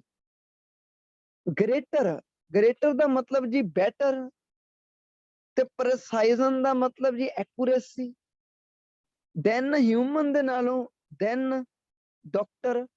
ਤਾਂ ਮੈਨੂੰ ਯੈਸ ਔਰ ਨੋ ਦੱਸੋ, ਰਾਈਟਰ ਤਾਂ ਵਾਲੀ ਲਾਈਨ ਦੇ ਵਿੱਚ ਜੋ ਜਨਰਲ ਗੱਲ ਕਰੀ ਜਾਂਦਾ ਸੀਗਾ, ਨੈਕਸਟ ਲਾਈਨ ਦੇ ਵਿੱਚ ਜਾ ਕੇ ਉਹਨੇ ਉਸੇ ਨੂੰ ਹੀ ਕੱਲੇ ਵਰਡ ਨੂੰ ਟਾਰਗੇਟ ਕਰਕੇ ਜਨਰਲ ਟੂ ਸਪੈਸੀਫਿਕ ਸੈਂਟੈਂਸ ਦੇ ਵਿੱਚ ਕਨਵਰਟ ਕਰਤਾ। ਯੈਸ ਔਰ ਨੋ ਜੀ? ਬਹੁਤ ਵਧੀਆ ਚੀਜ਼ ਹੈ ਸਿੱਖਣ ਵਾਲੀ। ਲੱਗ ਗਿਆ ਪਤਾ ਜੀ ਕੀ ਕਰ ਰਿਹਾ ਰਾਈਟਰ? ਹਾਂਜੀ ਸਰ। ਦੇਖੋ ਇਹਦੇ ਵਿੱਚ ਕੀ ਹੈ ਨਾ, ਇਹ ਇੱਕ ਏਦਾਂ ਦੀ ਚੀਜ਼ ਆ ਕਿ ਜੇ ਤੁਹਾਨੂੰ ਖੜੇ ਪੈਰ ਮੰਨ ਕੇ ਪਤਾ ਨਹੀਂ ਲੱਗ ਰਿਹਾ ਕਿ ਮੈਂ ਫੋਰ ਐਗਜ਼ਾਮਪਲ ਹੁਣ ਕੀ ਲਿਖਾਂ, ਤਾਂ ਸਭ ਤੋਂ ਇਹ ਜੋ ਬੈਸਟ ਟੈਕਨੀਕ ਆ ਆਪਣੀ ਤਾਂ ਲਈ ਜਨਰਲ ਲਾਈਨ ਨੂੰ ਸਪੈਸੀਫਿਕ ਸੈਂਟੈਂਸ ਦੇ ਵਿੱਚ ਕਨਵਰਟ ਕਰ ਦਿਓ ਜੀ। ਹੁਣ ਦੇਖੋ ਇਹਨੇ ਕੀਤਾ ਵੀ ਕਿਵੇਂ ਆ, ਇਹਨੇ ਮੈਨੀ ਜੌਬਸ ਲਿਖਿਆ ਸੀ, ਇਹਨੇ ਇੱਕ ਸਿੰਗਲ ਜੌਬ ਚੱਕ ਲਈ, ਬੈਟਰ ਨੂੰ ਗ੍ਰੇਟਰ ਕਰਤਾ, ਐਕੂਰੇਸੀ ਨੂੰ ਪ੍ਰੀਸਾਈਜ਼ਨ ਕਰਤਾ, ਹਿਊਮਨ ਨੂੰ ਡਾਕਟਰ ਕਰਤਾ। ਤੇ ਦੇਖੋ ਇਹ ਤੇ ਇਹਦੇ ਨਾਲ ਕੋਰੈਂਸ ਜਿਹੜੀ ਹੈਗੀ ਆ ਉਹ ਵੀ ਬਹੁਤ ਜ਼ਿਆਦਾ ਟਾਈਟਲੀ ਬਾਉਂਡ ਹੋ ਜਾਂਦੀ ਆ। ਜੋ ਰੀਡਰ ਪੜ੍ਹ ਰਿਹਾ ਵਾ ਸਵਾਲ ਹੀ ਨਹੀਂ ਪੈਦਾ ਹੁੰਦਾ ਕਿ ਉਹ ਪੜ੍ਹਦਾ ਕਨਫਿਊਜ਼ ਹੋ ਜਾਊਗਾ, ਕਿਉਂਕਿ ਉਹ ਰੀਸੈਂਟਲੀ ਤਾਂ ਜੇ ਪਿਛਲੀ ਲਾਈਨ ਪੜ੍ਹ ਕੇ ਆਇਆ ਜੀ ਕਿ ਜਿਹੜੇ ਰੋਬੋਟਸ ਆ ਉਹ ਹਿਊਮਨਸ ਨਾਲੋਂ ਬੈਟਰ ਕੰਮ ਕਰ ਸਕਦੇ ਆ, ਬਟ ਉਹਨੂੰ ਹਜੇ ਪਤਾ ਨਹੀਂ ਨਾ ਕਿ ਕਿਹੜੀ ਫੀਲਡ ਦੇ ਵਿੱਚ ਕਿਵੇਂ ਕਰ ਸਕਦੇ ਆ, ਤੇ ਇਹਨੇ ਉਹਨੂੰ ਜਾ ਕੇ ਸਪੈਸੀਫਿਕ ਸੈਂਟੈਂਸ ਬਣਾ ਕੇ ਦੱਸਤਾ ਜੀ। ਸੋ ਬਹੁਤ ਵਧੀਆ ਲੈਵਲ ਦੀ ਕੋਰੈਂਸ ਸੀਗੀ ਜੀ। ਨੋਟ ਕਰਨ ਵਾਲੀ ਚੀਜ਼ ਆ, ਹਰ ਇੱਕ ਕਿੱਸੇ ਦੇ ਵਿੱਚੋਂ ਕੋਈ ਨਾ ਕੋਈ ਚੀਜ਼ ਸਿੱਖਣ ਨੂੰ ਮਿਲਦੀ ਹੁੰਦੀ ਹੈ ਜੀ। ਹਾਂਜੀ, ਅੱਗੇ ਜਾ ਕੇ ਦੇਖਦੇ ਹਾਂ ਜੀ ਆਪਾਂ ਤਾਂ ਕੀ ਕਹਿੰਦੇ ਜੀ ਇਹ। ਹਾਂਜੀ, ਤਾਂ ਇਹਨਾਂ ਨੇ ਆਪਾਂ ਨੂੰ ਕਿਹਾ ਜੀ, ਤੇ ਹਾਂਜੀ ਦੂਜੇ ਨੰਬਰ ਤੇ ਨੇ ਕਿਹੜਾ ਕਿਹਾ ਜੀ? ਦੂਸਰੇ ਨੰਬਰ ਤੇ ਨੇ ਡਰਾਈਵਿੰਗ ਚੈੱਕ ਲਈ ਸੀਗੀ। ਜੇ ਤੁਸੀਂ ਧਿਆਨ ਨਾਲ ਦੇਖੋ ਤਾਂ ਸਰਜੀਕਲ ਪ੍ਰੋਸੀਜਰ ਇੱਕ ਮੈਡੀਕਲ ਵਾਲੀ ਜੌਬ ਹੋਗੀ, ਤੇ ਕਾਰ ਤਾਂ ਡਰਾਈਵਿੰਗ ਵਿੱਚ ਆ ਜਾਂਦੀ ਹੈ ਜੀ। ਸਮਝ ਲਓ ਦੂਸਰੀ ਚੀਜ਼ ਨੇ ਡਰਾਈਵਿੰਗ ਚੈੱਕ ਲਈ ਸੀ। ਕਹਿੰਦੇ ਕਾਰਸ ਦੇ ਸੈਂਸਰ ਤੇ ਕੈਮਰਾਸ ਲੱਗੇ ਹੁੰਦੇ ਜੋ ਆਪਣੇ ਆਪ ਨੂੰ ਡਰਾਈਵ ਕਰ ਸਕਦੇ ਆ ਜੀ। ਅੱਛਾ, ਸੱਚ ਟੈਕਨੋਲੋਜੀ, ਦੇਖੋ ਇਹਦੇ ਵਿੱਚ ਤਾਂ ਕੋਈ ਸ਼ੱਕ ਨਹੀਂਗਾ ਕਿ ਜੋ ਇਹ ਰਾਈਟਰ ਹੈ ਜੀ, ਇਹਦੀ ਜਿਹੜੀ ਕੋਰੈਂਸ ਹੁੰਦੀ ਹੈ ਜੀ ਕਮ ਸੇ ਕਮ 7.5 ਬੈਂਡ ਵਾਲੀ ਹੁੰਦੀ ਹੈ ਜੀ। ਤੇ ਤੁਹਾਡੇ ਚੋਂ ਕਈ ਬੱਚਿਆਂ ਦੀ ਰਿਕੁਆਇਰਮੈਂਟ ਜਿਹੜੀ ਹੁੰਦੀ ਆ ਉਹ 7 ਹੁੰਦੀ ਹੈ ਜੀ। ਹਮੇਸ਼ਾ ਯਾਦ ਰੱਖਿਓ ਰਾਈਟਿੰਗ ਦੇ ਵਿੱਚੋਂ 7 ਬੈਂਡ ਨੂੰ ਹਿੱਟ ਕਰਨ ਦੇ ਲਈ ਤੁਹਾਨੂੰ ਆਪਣੇ ਕੱਲੇ ਜ਼ੋਨ ਤੇ ਤਿਆਰੀ ਕਰਨੀ ਚਾਹੀਦੀ ਹੈ ਜੀ। ਤੁਸੀਂ ਰਾਈਟਿੰਗ ਨੂੰ ਇੱਕ ਹੋਲ ਪਰਸਪੈਕਟਿਵ ਨਾਲ ਨਹੀਂ ਦੇਖ ਸਕਦੇ, ਬਈ ਸਾਰੀ ਰਾਈਟਿੰਗ ਨਹੀਂ ਮੰਨ ਕੇ ਚੱਲ ਸਕਦੇ। ਰਾਈਟਿੰਗ ਦੇ ਵਿੱਚ ਜਿਹੜੀਆਂ ਚੀਜ਼ਾਂ ਜਿੰਨਾ ਚਾਰਾਂ ਚੀਜ਼ਾਂ ਤੋਂ ਮਿਲ ਕੇ ਬਣੀਆਂ, ਕੱਲੇ ਨੂੰ ਸਟਰੋਂਗ ਕਰੋਗੇ 7.5 ਹੀ ਹੋ ਜਾਣੇ ਜੀ। ਹੁਣ ਤੁਹਾਡੇ ਸਾਹਮਣੇ ਜਿਹੜੀ ਕੋਰੈਂਸ ਲਿਖੀ ਪਈ ਆ ਕਮ ਸੇ ਕਮ ਇਹ 7.5 ਬੈਂਡ ਵਾਲੀ ਹੈ ਜੀ। ਤਾਂ ਹੁਣ ਕੀ ਕਹਿੰਦੇ ਜੀ ਇਹਦੇ ਵਿੱਚ ਜੀ, ਸੱਚ ਟੈਕਨੋਲੋਜੀਸ ਜਿਹੜੀਆਂ ਹੈਗੀਆਂ, ਹਾਂਜੀ, ਕੈਨ ਇੰਪਰੂਵ ਸੇਫਟੀ। ਇਹ ਜਿਹੜੀਆਂ ਟੈਕਨੋਲੋਜੀਸ ਆ, ਕਿਹੜੀਆਂ ਟੈਕਨੋਲੋਜੀਸ? ਮੈਂ ਕਿਉਂ ਕਿਹਾ ਕਿ ਕੋਰੈਂਸ 7.5 ਬੈਂਡ ਵਾਲੀ ਆ? ਜਿਹੜੀਆਂ ਉੱਪਰ ਟੈਕਨੋਲੋਜੀਸ ਪਿਛਲੀ ਲਾਈਨ ਦੇ ਵਿੱਚ ਲਿਖ ਕੇ ਆਇਆ ਵਾ, ਕਿਹੜੀਆਂ ਸੀਗੀਆਂ ਜੀ? ਇੱਕ ਤਾਂ ਸਰਜੀਕਲ ਪ੍ਰੋਸੀਜਰ ਵਾਲੀ ਹੋ ਗਈ, ਦੂਜੇ ਨੰਬਰ ਤੇ ਜੀ ਕਾਰਸ ਵਾਲੀ ਹੋ ਗਈ ਜੀ। ਤਾਂ ਹਾਂਜੀ ਇਹ ਕੀ ਕਰਦੀਆਂ ਜੀ? ਕਹਿੰਦੇ ਸੇਫਟੀ ਨੂੰ ਇੰਪਰੂਵ ਕਰਦੀਆਂ ਵਾ by reducing the likelihood of human error. Human ਗਲਤੀਆਂ ਦੀ ਲਾਈਕਲੀਹੁੱਡ ਦਾ ਮਤਲਬ ਲਿਖ ਲਓ ਜੀ ਪੋਸੀਬਿਲਿਟੀ। ਅੱਜ ਇੱਕ ਬਹੁਤ ਵਧੀਆ ਵਰਡ ਆਇਆ, ਇਹ ਰੀਡਿੰਗ ਦੇ ਵਿੱਚ ਟਾਰਗੇਟ ਹੋ ਸਕਦਾ ਹੁੰਦਾ ਵਾ, ਲਾਈਕਲੀਹੁੱਡ। ਲਾਈਕਲੀਹੁੱਡ ਦਾ ਮਤਲਬ ਪੋਸੀਬਿਲਿਟੀ। ਇਹ ਟੈਕਨੋਲੋਜੀਸ ਇੰਪਰੂਵ ਕਰ ਸਕਦੀਆਂ ਸੇਫਟੀ, ਕਿਉਂਕਿ ਬੈਨੀਫਿਟ ਤਾਂ ਲਿਖਣਾ ਨਾ, ਨੇ ਸਾਰੇ ਪਰ ਚ ਬੈਨੀਫਿਟ ਤੇ ਗੱਲ ਕਰੀ ਜਾਂਦੇ। ਕਹਿੰਦਾ ਜੀ ਇਹ ਜਿਹੜੀਆਂ ਟੈਕਨੋਲੋਜੀਸ ਮੈਂ ਦੋ ਦੱਸੀਆਂ ਵਾ ਨਾ ਹੁਣੀ ਰੀਸੈਂਟਲੀ ਪਿਛਲੇ ਸੈਂਟੈਂਸ ਦੇ ਵਿੱਚ, ਇਹ ਕਹਿੰਦੇ ਹਿਊਮਨ ਦੀ ਜਿਹੜੀ ਗਲਤੀ ਆ ਉਹਦੀ ਸੰਭਾਵਨਾ ਨੂੰ ਘਟਾ ਦਿੰਦੀ ਹੈ ਜੀ। ਤੇ ਲਾਸਟ ਲਾਈਨ ਦੇ ਵਿੱਚ ਕੀ ਕਹਿ ਰਿਹਾ ਜੀ? ਕਹਿੰਦੇ ਜੀ ਇਹ ਸੌਖਾ ਹੀ ਆ ਸੋਚਣਾ, ਆਪਣੇ ਮਾਈਂਡ ਦੇ ਵਿੱਚ ਇਮੇਜਿਨ ਕਰਨਾ ਜੀ। ਹਾਊ ਥੀਸ ਡਿਵੈਲਪਮੈਂਟਸ, ਕਿਹੜੀਆਂ ਡਿਵੈਲਪਮੈਂਟਸ ਜੀ? ਜਿਹੜੇ ਰੋਬੋਟਸ ਤੇ ਮਸ਼ੀਨਸ ਦੀ ਗੱਲ ਹੋਈ ਜਾਂਦੀ ਹੈ ਜੀ। ਹਾਊ ਥੀਸ ਡਿਵੈਲਪਮੈਂਟਸ, ਉਹ ਕਹਿੰਦੇ ਕਿ ਮੈਨੀ ਅਦਰਸ। ਹੁਣ ਧਿਆਨ ਨਾਲ ਦੇਖਿਓ ਜੀ, ਇਹਨਾਂ ਨੇ ਇੱਥੇ ਕਿਹਾ ਜੀ, ਕਹਿੰਦੇ ਇਹ ਇਮੇਜਿਨ ਕਰਨਾ ਸੌਖਾ ਹੀ ਹੈ ਜੀ ਕਿ ਕਿਵੇਂ ਜੀ ਜਿਹੜੀਆਂ ਹਾਂਜੀ ਇਹ ਡਿਵੈਲਪਮੈਂਟਸ ਹੈਗੀਆਂ, ਤੇ ਨਾਲ ਹੁਣ ਫੋਕਸ ਕਰਨਾ ਸੀਗਾ ਜੀ ਇਹਨੇ ਇੱਕ ਹੋਰ ਚੀਜ਼ ਤੇ ਕਹਿੰਦੇ ਜਿਹੜੀਆਂ ਹੋਰ ਵੀ ਹੈਗੀਆਂ ਬਈ ਜਿਹੜੀਆਂ ਮੈਂ ਦੱਸ ਕੇ ਆਇਆ ਉਹ ਤਾਂ ਹੈਗੀਆਂ ਹੀ ਆ, ਵੀ ਜਿਹੜੀਆਂ ਉੱਪਰ ਤੁਹਾਨੂੰ ਮੈਂ ਦੱਸੀਆਂ ਵਾ, ਤੇ ਇਹਦੇ ਨਾਲ ਜਿਹੜੀਆਂ ਹੋਰ ਡਿਵੈਲਪਮੈਂਟਸ ਆ ਯਾਨੀ ਕਿ ਪਲੱਸ ਕੀਤਾ, ਵਿਲ ਸਟੈਡਲੀ ਇੰਪਰੂਵ। ਮੈਂ ਤੁਹਾਨੂੰ ਪਹਿਲਾਂ ਹੀ ਕਿਹਾ ਸੀਗਾ ਕਿ ਇਹ ਜੋ ਰਾਈਟਰ ਹੈ ਜੀ, ਇਹ ਯਾਨੀ ਕਿ ਮੋਡੀਫਾਇਰ ਯੂਜ਼ ਕਰਕੇ ਲੈਕਸੀਕਲ ਰਿਸੋਰਸਸ ਨੂੰ 7 ਬੈਂਡ ਤੇ ਲੈ ਜਾਂਦਾ। ਹੁਣ ਤੁਸੀਂ ਕਹਿਣਾ ਸੀਗਾ ਇਟ ਵਿਲ ਇੰਪਰੂਵ ਕਹਿਣਾ ਸੀ ਕੱਲਾ ਜੀ। ਜ਼ਿਆਦਾਤਰ 90% ਬੱਚੇ ਕੱਲੀ ਕੀ ਲਿਖਦੇ ਆ? ਵਰਬ ਹੀ ਲਿਖਦੇ ਆ ਜੀ। ਬਟ ਦੇਖੋ ਨਾ ਜਿਹੜੀ ਇੰਪਰੂਵਮੈਂਟ ਹੋਣੀ ਆ ਉਹਦਾ ਵੀ ਤਾਂ ਇੱਕ ਲੈਵਲ ਹੋਊਗਾ ਨਾ। ਸੋ ਇਹ ਕਹੀ ਜਾਂਦਾ ਜੀ ਉਹ ਬੜੀ ਤੇਜ਼ੀ ਦੇ ਨਾਲ ਇੰਪਰੂਵ ਕਰੂਗੀ ਆਪਣੀ ਕੀ ਕੁਆਲਿਟੀ ਆਫ ਲਾਈਫ। ਤੁਸੀਂ ਲਿਖਣਾ ਸੀਗਾ ਲਾਈਫ, ਤੁਸੀਂ ਕੱਲੀ ਲਾਈਫ ਲਿਖਣਾ ਸੀਗਾ, ਤਾਂ ਜਿਹੜਾ ਤੁਸੀਂ ਵਰਡ ਲਿਖਦੇ ਹੋ ਨਾ ਜਿਹੜਾ ਤੁਸੀਂ ਇੱਕ ਸਿੰਗਲ ਵਰਡ ਲਿਖਦੇ ਹੋ ਉਹ ਸਿੰਗਲ ਵਰਡ ਦੇ ਮੂਹਰੇ ਜਾਂ ਪਿੱਛੇ ਮੋਡੀਫਾਇਰ ਲਾਉਣ ਦੇ ਨਾਲ ਹੀ ਤੁਸੀਂ ਹਾਫ ਬੈਂਡ ਜ਼ਿਆਦਾ ਹਿੱਟ ਕਰਨ ਲੱਗ ਜਾਂਦੇ ਹੋ ਜੀ। ਇਹ ਗੱਲ ਹਮੇਸ਼ਾ ਯਾਦ ਰੱਖਿਓ, ਕਿਹਦੇ ਵਿੱਚੋਂ? ਲੈਕਸੀਕਲ ਰਿਸੋਰਸਸ ਦੇ ਵਿੱਚ। ਤੇ ਹੁਣ ਜੇ ਤੁਸੀਂ ਇਹ ਰਾਈਟਰ ਨੂੰ ਦੇਖੋ ਜੀ ਧਿਆਨ ਨਾਲ, ਜੇ ਤੁਸੀਂ ਰਾਈਟਰ ਨੂੰ ਧਿਆਨ ਨਾਲ ਦੇਖੋ ਤਾਂ ਤੁਹਾਡੇ ਸਾਹਮਣੇ ਜਿਹੜੀਆਂ ਆਹ ਦੋ ਲਾਈਨਾਂ ਕਨੈਕਟਡ ਹੋਈਆਂ ਵਾ, ਬਹੁਤ ਜ਼ਿਆਦਾ ਵਧੀਆ ਲੈਵਲ ਦੇ ਨਾਲ ਕਨੈਕਟਡ ਕੀਤੀਆਂ ਗਈਆਂ। ਇੱਕ ਲੌਜੀਕਲ ਥਿੰਕਿੰਗ ਕਹਿੰਦਾ ਹੁੰਦਾ ਮੈਂ ਇਹਨੂੰ ਜੀ। ਤੁਹਾਡੀ ਕੋਰੈਂਸ ਤੁਹਾਡੀ ਲੌਜੀਕਲ ਥਿੰਕਿੰਗ ਤੇ ਡਿਪੈਂਡ ਕਰਦੀ ਹੈ ਜੀ। ਅੱਗੇ ਜਾ ਕੇ ਸੱਚ ਟੈਕਨੋਲੋਜੀਜ਼ ਕਿਹੜੀਆਂ? ਪਿਛਲੀ ਲਾਈਨ 'ਚ ਦੱਸੀਆਂ। ਇਦੋਂ ਅੱਗੇ ਜਾ ਕੇ ਥੀਸ ਡਿਵੈਲਪਮੈਂਟ ਕਿਹੜੀਆਂ? ਜਿਹੜੀਆਂ ਸਾਰੇ ਪੈਰੇ 'ਚ ਦੱਸੀਆਂ ਜੀ। ਤਾਂ ਦੇਖੋ ਸਾਰਾ ਪੈਰਾ ਇੱਕ ਦੂਜੇ ਨਾਲ ਕਨੈਕਟਡ ਹੈ ਜੀ। ਕੋਰੈਂਸ ਵੀ 7+ ਆ, ਲੈਕਸੀਕਲ ਰਿਸੋਰਸਸ ਵੀ 7+ ਆ। GRA ਦੇਖੀਏ ਤਾਂ ਇਹਨਾਂ ਨੇ ਕਾਫੀ ਵਾਈਡ ਰੇਂਜ ਇੱਥੇ, ਜਿਵੇਂ ਕੰਪਾਊਂਡ ਸੈਂਟੈਂਸ ਹੋ ਗਿਆ, ਕਾਫੀ ਜ਼ਿਆਦਾ ਵਧੀਆ ਚੀਜ਼ਾਂ ਯੂਜ਼ ਕੀਤੀਆਂ ਜੀ। ਇੱਥੇ ਐਡਵਰਬ ਯੂਜ਼ ਕੀਤੀ ਆ, ਪੰਕਚੁਏਸ਼ਨ ਸਹੀ ਯੂਜ਼ ਕੀਤੀ ਵੀ ਕਿੱਥੇ ਕਿੱਥੇ ਫੋਕਸ ਪਾਉਣਾ ਸੈਂਟੈਂਸ ਵਿੱਚ।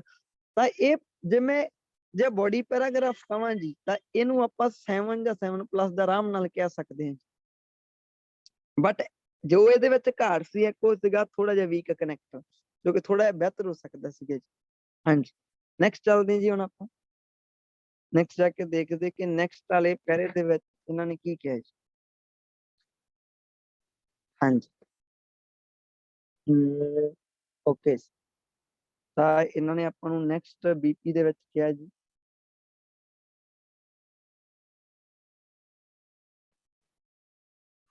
ਹਾਂਜੀ, ਨੈਕਸਟ ਵਿੱਚ ਕੀ ਕਿਹਾ ਜੀ ਇਹਨਾਂ ਨੇ? ਕਹਿੰਦੇ ਜੀ ਆਪਾਂ ਦੂਸਰੇ ਪਾਸੇ ਦੇਖੀਏ ਤਾਂ ਦੂਸਰੇ ਪਾਸੇ ਜੇ ਆਪਾਂ ਦੇਖੀਏ ਤਾਂ ਕਹਿੰਦਾ ਜੀ ਮੈਂ ਸ਼ੇਅਰ ਕਰਦਾ ਵਾਂ ਜਿਹੜੇ ਕੰਸਰਨ ਚਿੰਤਾ ਲੋਕਾਂ ਦੀ ਜੀ। ਕਿਹੜੇ ਲੋਕਾਂ ਦੀ? ਉਹ ਦੇਖੋ ਇੱਥੇ ਰਿਲੇਟਿਵ ਪ੍ਰੋਨਾਉਨ ਲਾਇਆ। ਵੈਸੇ BP1 ਦੇ ਵਿੱਚ ਵੀ ਰਿਲੇਟਿਵ ਪ੍ਰੋਨਾਉਨ ਲਾਏ ਸੀਗੇ, ਧਿਆਨ ਨਾਲ ਦੇਖੋ ਤਾਂ ਦੈਟ ਦਾ ਯੂਜ਼ ਕੀਤਾ ਗਿਆ ਵਾ, ਜੋੜਿਆ ਗਿਆ ਵਾ। ਰਿਲੇਟਿਵ ਪ੍ਰੋਨਾਉਨ ਨੂੰ ਕਿਉਂ ਯੂਜ਼ ਕਰਦੇ ਹੁੰਦੇ ਰਾਈਟਰ? ਤਾਂ ਕਿ ਸੈਂਟੈਂਸ ਨੂੰ ਲੰਮਾ ਕੀਤਾ ਜਾ ਸਕੇ। ਅੱਛਾ, ਲੰਮਾ ਕਾਹਤੋਂ ਕਰਨਾ ਵਾ? ਸ਼ਾਰਟ ਸੈਂਟੈਂਸ ਲਿਖੋਗੇ ਤਾਂ ਉਹ ਸਿੰਪਲ ਵੀ ਨਿਕਲ ਜਾਣੇ ਆ ਤੇ ਉਹਦੇ ਨਾਲ ਬਾਹਲੀ GRA ਦੇ ਵਿੱਚ ਵੈਰਾਈਟੀ ਵੀ ਨਹੀਂ ਸ਼ੋ ਹੋ ਸਕਦੀ ਜੀ। ਤੇ ਜੇ ਤੁਸੀਂ ਰਿਲੇਟਿਵ ਪ੍ਰੋਨਾਉਨ ਲਾਓਗੇ ਤਾਂ ਉਹਦੇ ਨਾਲ ਤੁਹਾਡੀ GRA ਦੇ ਵਿੱਚ ਵੈਰਾਈਟੀ ਸ਼ੋ ਹੋ ਜਾਂਦੀ ਹੈ। ਤਾਂ ਕਹਿੰਦੇ ਜੀ ਮੈਂ ਸ਼ੇਅਰ ਕਰਦਾ ਵਾਂ ਦੂਜੇ ਪਾਸੇ ਕੀ ਜੀ? ਕੰਸਰਨ ਆ ਜਿਹੜੀ ਲੋਕਾਂ ਦੀ, ਹੂ ਬਲੀਵ, ਜਿਹੜੇ ਬਲੀਵ ਕਰਦੇ ਆ ਆਰਟੀਫਿਸ਼ੀਅਲ ਇੰਟੈਲੀਜੈਂਸ। ਮੈਂ ਤੁਹਾਨੂੰ ਪਹਿਲਾਂ ਹੀ ਕਿਹਾ ਸੀਗਾ ਜੀ, ਜਿਹੜੇ ਸੈਂਟੈਂਸ ਦਾ ਸਿਨੋਨਿਮ ਛੇਤੀ ਪੋਸੀਬਲ ਹੈ ਨਹੀਂਗਾ, ਜੇ ਤੁਸੀਂ ਉਹਨੂੰ ਲਿਖ ਵੀ ਦਓਗੇ ਕੋਈ ਫਰਕ ਨਹੀਂ ਪੈਂਦਾ। ਬਾਕੀ ਵੈਸੇ ਵੀ ਇਹਨੂੰ ਰੋਬੋਟਸ ਵੀ ਲਿਖੀ ਜਾਂਦਾ, ਮਸ਼ੀਨਸ ਵੀ ਲਿਖੀ ਜਾਂਦਾ, ਤਾਂ ਇਹਨੇ ਇਹਨੂੰ ਵੈਰੀ ਵੀ ਕਰਵਾਇਆ ਵਾ।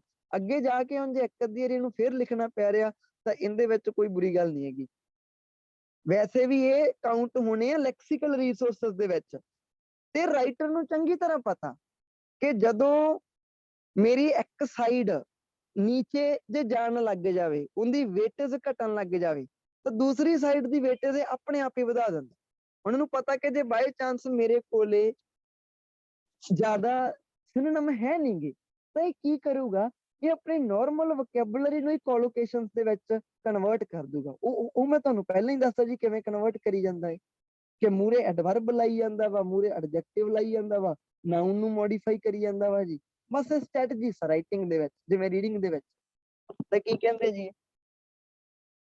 ਕਹਿੰਦੇ ਜੀ ਆਰਟੀਫਿਸ਼ੀਅਲ ਇੰਟੈਲੀਜੈਂਸ ਮੇ ਹਾਰਮ ਅਸ। ਕਹਿੰਦੇ ਜੀ ਉਹ ਹਾਰਮ ਕਰ ਸਕਦੀ ਹੈ ਸਾਨੂੰ। ਮੇਲ ਆਇਆ, ਦੇਖੋ ਜਿਵੇਂ ਮੈਂ ਤੁਹਾਨੂੰ BP1 ਚ ਕਿਹਾ ਸੀਗਾ ਕਿ ਜਦੋਂ ਗੱਲ ਹੀ ਨੀਅਰ ਫਿਊਚਰ ਦੀ ਹੋਈ ਜਾਂਦੀ ਆ। ਅੱਛਾ, ਮਾਈਟ ਵੀ ਕਹਿ ਸਕਦੇ ਸੀ ਜੀ। ਇੱਥੇ ਨੋਟ ਕਰ ਲਿਓ, ਮਾਈਟ ਵੀ ਕਹਿ ਸਕਦੇ ਸੀਗੇ ਜੀ। ਮਾਈਟ, ਵੁੱਡ ਵੀ ਫਿਊਚਰ ਦੀ ਪੋਸੀਬਿਲਿਟੀ ਲਈ ਯੂਜ਼ ਹੁੰਦਾ ਵਾ ਜੀ।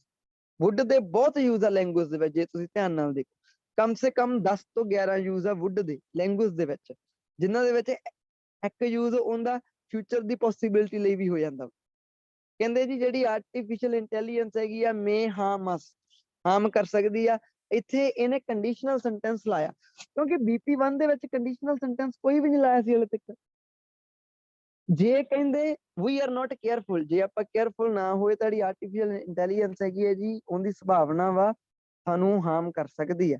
ਹੁਣ ਧਿਆਨ ਨਾਲ ਦੇਖਿਓ ਜੀ, ਬਹੁਤ ਵਧੀਆ ਲੈਵਲ ਦੀ ਡਿਜ਼ਾਈਨਿੰਗ ਕੀਤੀ ਜਾਂਦੀ ਹੈ BP ਦੀ, ਬਹੁਤ ਜ਼ਿਆਦਾ ਬੈਸਟ ਲੈਵਲ ਦੀ।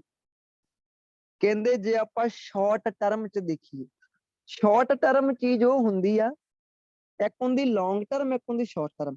ਲੌਂਗ ਟਰਮ ਦਾ ਇੰਪੈਕਟ ਬਹੁਤ ਦੂਰ ਤੱਕ ਪੈਂਦਾ ਹੁੰਦਾ ਫਿਊਚਰ ਦੀ, ਸ਼ਾਰਟ ਟਰਮ ਨੂੰ ਟੈਂਪਰੇਰੀ ਵੀ ਕਹਿ ਸਕਦੇ ਆ, ਜਿਹੜਾ ਜ਼ਿਆਦਾ ਵੱਡਾ ਪ੍ਰਭਾਵ ਨਹੀਂ ਪੈਂਦਾ ਜੀ ਜਿਹਦੇ ਵਿੱਚ ਸ਼ਾਰਟ ਟਰਮ ਥੋੜੇ ਜਿਹੇ ਸਮੇਂ ਲਈ ਬਾਅਦ ਚੋਂ ਰਾਸਤੇ ਨਿਕਲ ਹੀ ਆਉਣੇ।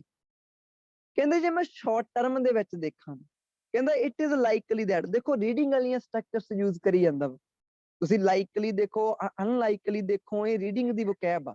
ਤੇ ਇਟ ਇਜ਼ ਲਾਈਕਲੀ ਦਾ ਮਤਲਬ ਕੀ ਹੁੰਦਾ, ਇਟ ਇਜ਼ ਪੋਸੀਬਲ ਦੈਟ, ਬਈ ਇਹਦੀ ਸੰਭਾਵਨਾ ਵਾ। ਸੰਭਾਵਨਾ ਕਾਦੀ ਹੈ ਜੀ, ਸ਼ਾਰਟ ਟਰਮ ਦੇ ਵਿੱਚ ਕਹਿੰਦੇ ਦੇਖਿਆ ਜਾਵੇ ਤਾਂ ਸੰਭਾਵਨਾ ਵਾ we will see a rise in unemployment। ਹੁਣ ਤੁਸੀਂ ਕੀ ਲਿਖਣਾ ਸੀਗਾ ਜੀ, ਤੁਸੀਂ ਲਿਖਣਾ ਸੀ ਫਸਟਲੀ ਕੌਮਾ ਪਾ ਕੇ ਫਿਰ ਇਟ ਲਿਖਣਾ ਸੀਗਾ ਜੀ। ਹੁਣ ਇਟ ਤੋਂ ਬਾਅਦ ਚੋਂ ਤੁਸੀਂ ਲਿਖਣਾ ਸੀਗਾ ਵਿਲ ਤੋਂ ਬਾਅਦ ਚੋਂ ਫਸਟ ਫਾਰਮ ਕੀ ਆਉਣੀ ਸੀਗੀ ਜੀ, ਇਟ, ਹਾਂਜੀ ਇਟ ਵਿਲ ਡਿਕਰੀਜ਼ ਕਹਿ ਦੇਣਾ ਸੀਗਾ, ਡਿਕਰੀਜ਼ ਦਾ ਅਨਇੰਪਲੋਇਮੈਂਟ, ਤੇ ਤੁਹਾਡਾ ਇੱਥੇ ਜਾਂ ਸੈਂਟੈਂਸ ਖਤਮ ਹੋ ਜਾਣਾ ਸੀ। ਮੈਂ ਤੁਹਾਨੂੰ ਦੱਸਾਂ ਕਿ ਤੁਹਾਡੇ ਇਹ ਸੈਂਟੈਂਸ ਦੇ ਵਿੱਚੋਂ ਤੁਹਾਨੂੰ ਲੈਕਸੀਕਲ ਰਿਸੋਰਸਸ ਦੇ ਵਿੱਚੋਂ ਕੋਈ ਖਾਸ ਲੈਵਲ ਦੇ ਬੈਂਡ ਸਕੋਰ ਨਹੀਂ ਮਿਲਣ ਵਾਲੇ। ਤੇ ਜੇ ਮੈਂ GRA ਦੇਖਾਂ, GRA ਵੀ ਤੁਹਾਡੀ ਇਹ ਸੈਂਟੈਂਸ ਦੀ 6 ਬੈਂਡ ਦੀ ਆ, ਜਾਂ 5.5 ਬੈਂਡ ਜਾਂ 6 ਬੈਂਡ। ਹੁਣ ਇਹਨੇ ਕਿਵੇਂ ਇਹਨੂੰ ਥੋੜਾ ਮੈਨੂਪੂਲੇਟ ਕਿਵੇਂ ਕਰਤਾ ਜੀ, ਮੈਨੂਪੂਲੇਟ ਕਰਤਾ ਇਟ ਇਜ਼ ਲਾਈਕਲੀ ਦੈਟ, ਕਹਿੰਦੇ ਜੀ ਇਹਦੀ ਸੰਭਾਵਨਾ ਵਾ, ਦੈਟ ਰਿਲੇਟਿਵ ਪ੍ਰੋਨਾਉਨ ਲਾਤਾ ਜੀ, ਇਹਦੀ ਸੰਭਾਵਨਾ ਵਾ ਕਿ we will see a rise। ਧਿਆਨ ਨਾਲ ਦੇਖਿਓ, ਇਹਨੇ ਵਰਬ ਨੂੰ ਨਾਉਨ ਬਣਾ ਕੇ ਯੂਜ਼ ਕੀਤਾ ਜੀ, ਤੇ ਵਰਬ ਕਿਹੜੀ ਆ, ਵਰਬ ਸੀ ਹੈ ਜੀ। ਕਹਿੰਦਾ ਜੀ ਅਸੀਂ ਦੇਖਾਂਗੇ, ਕੀ ਦੇਖਾਂਗੇ, ਰਾਈਜ਼ ਹੋਇਆ ਹੋਇਆ ਦੇਖਾਂਗੇ। ਦੇਖੋ ਇਹਨੂੰ ਪਤਾ ਵਾ ਕਿ ਜੇ ਮੈਂ ਵਰਬ ਨੂੰ ਨਾਉਨ ਚ ਕਨਵਰਟ ਕਰਤਾ, ਨਾਉਨ ਨੂੰ ਵਰਬ ਬਣਾਤਾ, ਤਾਂ ਜੋ ਐਗਜ਼ਾਮੀਨਰ ਆ ਉਹਨੂੰ ਇਹ ਡੈਫੀਨੇਟਲੀ ਯਕੀਨ ਹੋ ਜਾਣਾ ਵਾ ਕਿ ਇਹ ਬੱਚਾ ਜੋ ਹੈ ਇਹਦੀ ਲੈਂਗੁਏਜ ਦੇ ਉੱਪਰ ਵਾਕਈ ਕਮਾਂਡ ਬਹੁਤ ਜ਼ਿਆਦਾ ਵਧੀਆ ਲੈਵਲ ਦੀ ਹੈ। ਤਾਂ ਕਹਿੰਦੇ we will see a rise, ਅਸੀਂ ਵਾਧਾ ਦੇਖਾਂਗੇ ਕਿਹਦੇ ਵਿੱਚ, ਅਨਇੰਪਲੋਇਮੈਂਟ ਦੇ ਵਿੱਚ, ਕਿਉਂਕਿ ਵਰਕਰਸ ਇਨ ਵੇਰੀਅਸ ਇੰਡਸਟਰੀਜ਼, ਜਿਹੜੇ ਵਰਕਰਸ ਆ ਵੇਰੀਅਸ ਇੰਡਸਟਰੀਜ਼ ਦੇ ਵਿੱਚ, ਤੁਸੀਂ ਲਿਖਣਾ ਸੀਗਾ ਮੈਨੀ ਇੰਡਸਟਰੀ, ਤੁਹਾਡਾ ਮੈਨੀ 2 ਵਾਰੀ ਰਿਪੀਟ ਹੋ ਜਾਣਾ ਸੀਗਾ, ਲੈਕਸੀਕਲ ਰਿਸੋਰਸ ਡਾਊਨ। ਤੁਹਾਡੀਆਂ ਨਿੱਕੀਆਂ ਮੋਟੀਆਂ ਚੀਜ਼ਾਂ ਹੀ ਆ ਜਿਹੜਾ ਤੁਹਾਨੂੰ ਰੋਜ਼ 6 ਬੈਂਡ ਤੇ ਰੱਖਦੀਆਂ ਵਾ, ਜਾਂ ਜਿਹੜਾ 6.5 ਆ ਉਹਨੂੰ ਜਸਟ 6.5 ਬੈਂਡ ਤੇ ਰੱਖਦੀਆਂ ਵਾ। ਤੇ ਕਹਿੰਦਾ ਜੀ ਕਿਉਂਕਿ ਜਿਹੜੇ ਵਰਕਰਸ ਹੈਗੇ ਆ ਵੇਰੀਅਸ ਇੰਡਸਟਰੀਜ਼ ਦੇ ਵਿੱਚ ਆਰ ਰਿਪਲੇਸਡ ਬਾਈ, ਉਹ ਰਿਪਲੇਸ ਕੀਤੇ ਜਾਂਦੇ ਆ ਜੀ ਕਿਹਦੇ ਦੁਆਰਾ ਜੀ, ਮਸ਼ੀਨਸ ਔਰ ਸੌਫਟਵੇਅਰ। ਕਹਿੰਦਾ ਜੀ ਪਹਿਲੀ ਡਰਾਬੈਕ ਦੇਖੀਏ ਤਾਂ ਜਿਹੜੀ ਅਨਇੰਪਲੋਇਮੈਂਟ ਉਹਦੇ ਵਿੱਚ ਵਾਧਾ ਹੋਊਗਾ, ਕਿਉਂਕਿ ਵੇਰੀਅਸ ਇੰਡਸਟਰੀ ਦੇ ਵਿੱਚ ਜਿਹੜੇ ਵਰਕਰਸ ਆ ਉਹ ਰਿਪਲੇਸਡ ਕੀਤੇ ਜਾਂਦੇ ਆ ਕਿਹਦੇ ਦੁਆਰਾ ਜੀ, ਮਸ਼ੀਨਸ ਜਾਂ ਸੌਫਟਵੇਅਰ ਪ੍ਰੋਗਰਾਮਸ। ਕੋਲੋਕੇਸ਼ਨ ਬਹੁਤ ਵਧੀਆ। ਹੁਣ ਦੇਖੋ ਜੇ ਬਹੁਤ ਵਧੀਆ ਲੈਵਲ ਦਾ ਐਸੇ ਲਿਖ ਰਿਹਾ ਤਾਂ ਨੈਚੁਰਲ ਜੀ ਗੱਲ ਆ, ਨਿੱਕੀਆਂ ਮੋਟੀਆਂ ਸਲਾਈਟ ਜੀਆਂ ਮਿਸਟੇਕ ਤਾਂ ਵੈਸੇ ਹੀ ਹੋ ਜਾਂਦੀ ਹੈ ਜੀ, ਜਿਹੜੀਆਂ ਬਾਲੀਆਂ ਮਾਇਨੇ ਨਹੀਂ ਵੀ ਰੱਖਦੀਆਂ ਤੇ ਥੋੜੀਆਂ ਮਾਇਨੇ ਰੱਖਦੀਆਂ ਵੀ ਆ। ਫੋਰ ਐਗਜ਼ਾਮਪਲ ਨੂੰ ਰਿਪੀਟ ਕਰਤਾ, ਹਾਲਾਂਕਿ ਉਹ ਕਨੈਕਟਰ ਜਿਹਦੇ ਅਲਟਰਨੇਟਿਵ ਵੈਸੇ ਹੀ ਬਹੁਤ ਹੋਣ ਆਪਣੇ ਕੋਲੇ ਤਾਂ ਉਹਨੂੰ ਆਪਾਂ ਰਿਪੀਟ ਨਹੀਂ ਕਰਨਾ ਜੀ।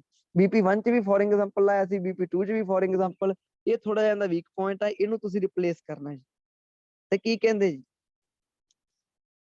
ਆਪਾਂ ਇਹਨੂੰ ਕੀ ਕਰ ਸਕਦੇ ਸੀਗੇ ਜੀ, ਜੇ ਮੈਂ ਇਹਨੂੰ ਥੋੜਾ ਮੋਡੀਫਾਈ ਕਰਨਾ ਹੋਵੇ ਤਾਂ ਮੈਂ ਫੋਰ ਐਗਜ਼ਾਮਪਲ ਨੂੰ ਕੱਟ ਦੂੰਗਾ ਜੀ। ਧਿਆਨ ਨਾਲ ਦੇਖਿਓ ਜੀ, ਫੋਰ ਐਗਜ਼ਾਮਪਲ ਨੂੰ ਮੈਂ ਕੱਟਤਾ ਜੀ, ਤੇ ਮੈਂ ਇਹਦੇ ਮੂਹਰੇ ਲਾਤਾ ਟੇਕ।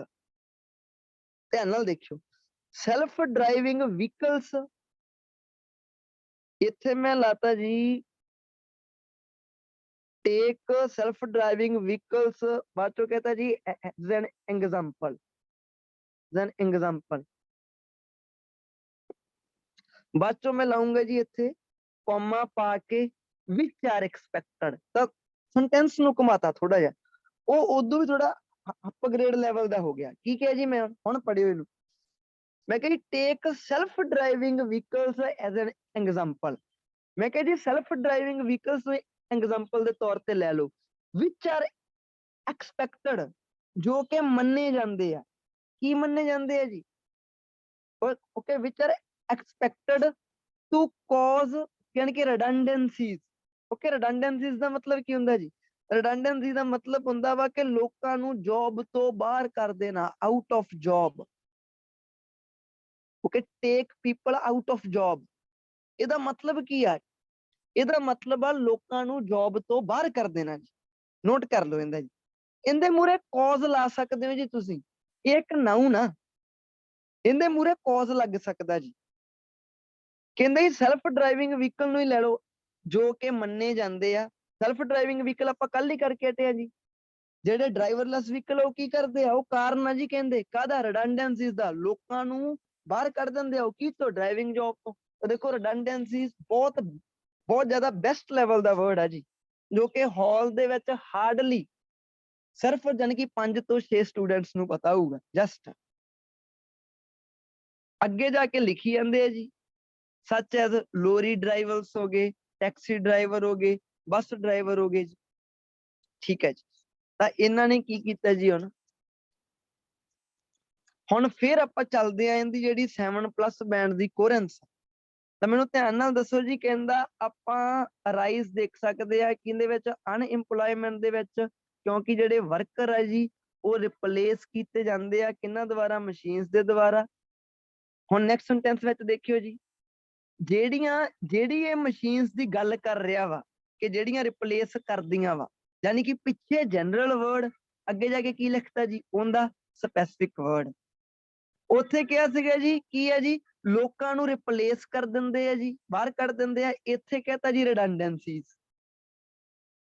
ਹੁਣ ਉੱਥੇ ਉਹਨਾਂ ਨੇ ਕਿਹਾ ਜੀ ਵੇਰੀਅਸ ਇੰਡਸਟਰੀਜ਼, ਇੱਥੇ ਲਿਖੀ ਜਾਂਦਾ ਜੀ ਕਿਹੜੀਆਂ, ਜਿਵੇਂ ਆ ਡਰਾਈਵਰਸ ਹੋ ਗਏ, ਟੈਕਸੀ ਡਰਾਈਵਰ, ਆਹ ਵਾਲੀ ਡਰਾਈਵਿੰਗ ਫੀਲਡ ਲਿਖਤੀ ਜੀ, ਜਿਹੜੀ ਇੰਡਸਟਰੀ ਚੱਕੀ ਉਹ ਡਰਾਈਵਿੰਗ ਚੱਕ ਲਈ ਜੀ।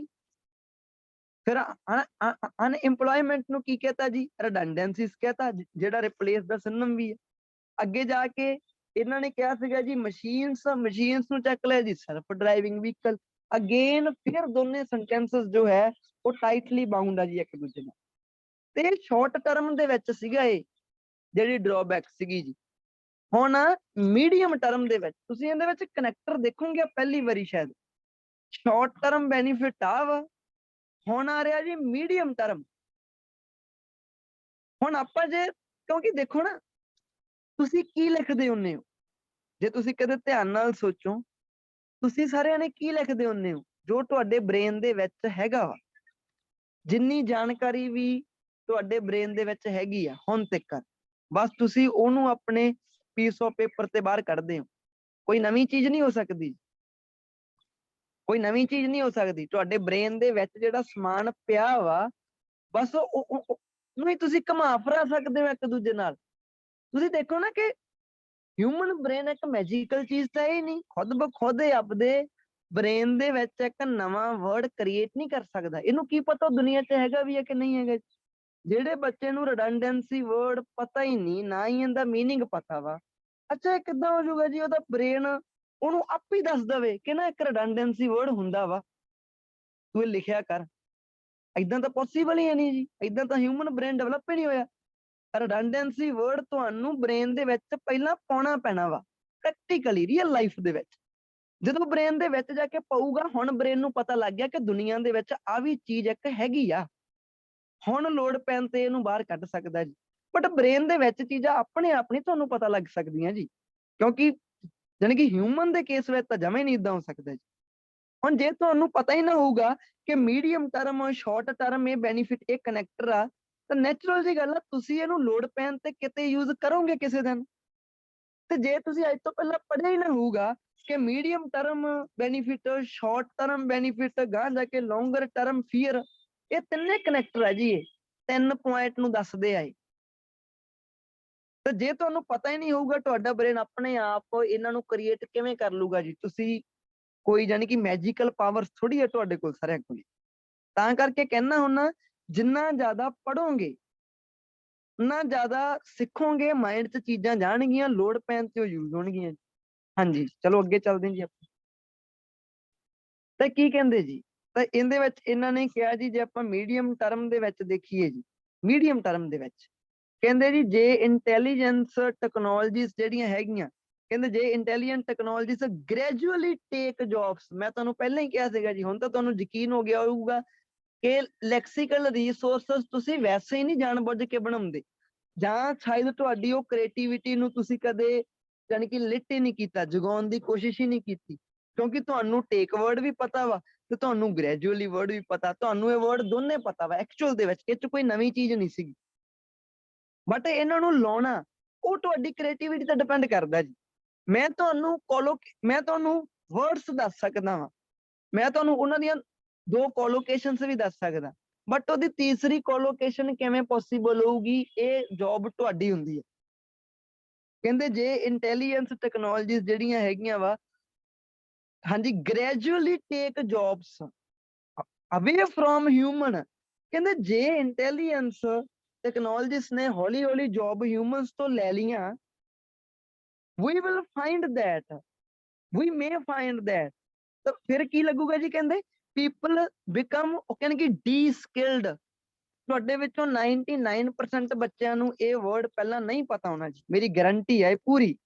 ਤੁਹਾਨੂੰ ਸਕਿਲਡ ਵਰਡ ਪਤਾ ਹੋਊਗਾ ਅੱਜ ਤੋਂ ਪਹਿਲਾਂ, ਬਟ ਤੁਹਾਨੂੰ ਡੀ-ਸਕਿਲਡ ਵਰਡ ਨਹੀਂ ਪਤਾ ਹੋਣਾ ਜੀ। ਮੈਨੂੰ ਯੈਸ ਔਰ ਨੋ ਦੱਸੋ, ਕਿਸੇ ਨੂੰ ਪਤਾ ਸੀਗਾ ਵੀ ਡੀ-ਸਕਿਲਡ ਵਰਡ ਵੀ ਹੁੰਦਾ ਵਾ ਤੇ ਵਰਬ ਦੇ ਤੌਰ ਤੇ ਯੂਜ਼ ਹੋਇਆ ਜੀ? No sir. ਪਤਾ ਸੀ ਜੀ ਡੀ-ਸਕਿਲਡ ਵਰਡ ਵੀ ਹੁੰਦਾ ਜੀ? नहीं सर। ਅੱਛਾ ਸਕਿਲਡ ਦਾ ਮਤਲਬ ਕੀ ਹੁੰਦਾ ਵਾ ਬਈ? ਸਕਿੱਲ ਆਪਾਂ ਕੋਈ ਸਿੱਖਦੇ ਆ। ਡੀ-ਸਕਿਲਡ ਦਾ ਮਤਲਬ ਕੀ ਹੁੰਦਾ ਵਾ ਕਿ ਕੋਈ ਸਕਿੱਲ ਦਾ ਨਾ ਹੋਣਾ ਜੀ, ਸਕਿੱਲ ਹੱਥੋਂ ਜਾ ਵੜਨਾ। ਅੱਛਾ ਕਿਸੇ ਬੰਦੇ ਕੋਲੇ ਡਰਾਈਵਿੰਗ ਸਕਿੱਲ ਸੀਗੀ, ਉਹ ਉਹਦੀ ਹੁਣ ਖੋਈ ਨਹੀਂ ਗਈ? ਯੈਸ ਔਰ ਨੋ? ਤੇ ਜਿਹੜੇ ਬੰਦੇ ਦੀ ਸਕਿੱਲ ਖੋਈ ਗਈ ਤਾਂ ਫਿਰ ਉਹ ਡੀ-ਸਕਿਲਡ ਨਹੀਂ ਹੋ ਗਿਆ? Yes sir. ਯਾਨੀ ਕਿ ਜਿਹੜੇ ਬੰਦੇ ਕੋਲੇ ਸਕਿੱਲ ਸੀਗੀ, ਉਹਦੀ ਸਕਿੱਲ ਹੁਣ ਖੋਈ ਗਈ ਆ, ਉਹ ਬੰਦਾ ਹੁਣ ਡੀ-ਸਕਿਲਡ ਹੋ ਗਿਆ ਜੀ। ਤਾਂ ਬਹੁਤ ਵਧੀਆ ਵਰਡ ਸੀਗਾ ਜੀ ਇਹ। ਹਾਂਜੀ, ਪੀਪਲ ਬਿਕਮ ਬਣ ਜਾਂਦੇ ਆ, ਕੀ ਬਣ ਜਾਂਦੇ ਆ? ਡੀ-ਸਕਿਲਡ ਬਣ ਜਾਂਦੇ ਆ ਜੀ। ਤੇ ਉਹ ਲੂਜ਼ ਕਰਦੇ ਆ ਜੀ, ਕੀ ਲੂਜ਼ ਕਰ ਦਿੰਦੇ ਆ? Their sense of purpose in life. ਉਹ ਆਪਣਾ ਪਰਪਸ ਹੀ ਖੋ ਦਿੰਦੇ ਆ ਜੀ। ਸ਼ਾਰਟ ਟਰਮ ਵਿੱਚ ਤਾਂ ਉਹਨਾਂ ਦੀ ਜਾਣੀ ਆ ਜੌਬ, ਮੀਡੀਅਮ ਟਰਮ ਵਿੱਚ ਜਾ ਕੇ ਕੀ ਜਾਣੀ ਕਿ ਪ੍ਰਭਾਵ ਪਿਆ? ਉਹਨਾਂ ਦੀ ਜਿਹੜੀ ਉਹ ਸਕਿੱਲ ਸੀਗੀ, ਉਹ ਕੀ ਹੋ ਗਈ ਜੀ? ਡੀ-ਸਕਿਲਡ ਹੋ ਗਏ ਉਹ, ਤੇ ਪਰਪਸ ਵੀ ਖੋਤਾ ਜੀ ਲਾਈਫ ਦੇ ਵਿੱਚ। ਹੁਣ ਤਾਂ ਵਿਹਲੇ ਜਿਹੇ ਰਹਿ ਗਏ ਹੋ। ਲੌਂਗਰ ਟਰਮ ਫੀਅਰ ਕੀ ਹੋਊਗਾ ਜੀ? ਲੌਂਗਰ term fear is that computer become so intelligent that they begun to make a decision without human oversight and without a regard for our well-being। ਦੇਖੋ ਸ਼ਾਰਟ ਟਰਮ ਵਿੱਚ ਕੀ ਹੋਇਆ? ਸ਼ਾਰਟ ਟਰਮ ਦੇ ਵਿੱਚ employment ਫੈਲ ਗਈ। ਹੁਣ ਇਹ ਸ਼ਾਰਟ ਟਰਮ ਵਾਲੀ ਚੀਜ਼ ਨੇ ਜਾ ਕੇ ਕਿਹਨੂੰ ਟ੍ਰਿਗਰ ਕਰਤਾ? ਸ਼ਾਰਟ ਟਰਮ ਵਿੱਚ ਜਿਹੜਾ ਘਾਟਾ ਪਿਆ ਸੀ ਉਹਨੇ ਕੀ ਕਰਤਾ? ਉਹਦੇ ਨਾਲ ਲੋਕੀ ਹੋ ਗਏ ਜੀ ਡੀ-ਸਕਿਲਡ। ਇਹ ਜੁੜੇ ਹੋਏ ਆ ਇੱਕ ਦੂਜੇ ਨਾਲ, ਕਨੈਕਟਰ ਤਿੰਨੇ ਜੀ। ਤੁਸੀਂ ਧਿਆਨ ਨਾਲ ਦੇਖੋ ਤਾਂ ਇੱਕ ਸਿੰਗਲ ਹੀ ਚੱਲੀ ਜਾਂਦਾ ਇਹ ਪੁਆਇੰਟ, ਸੋਚਿਆ ਜਾਵੇ।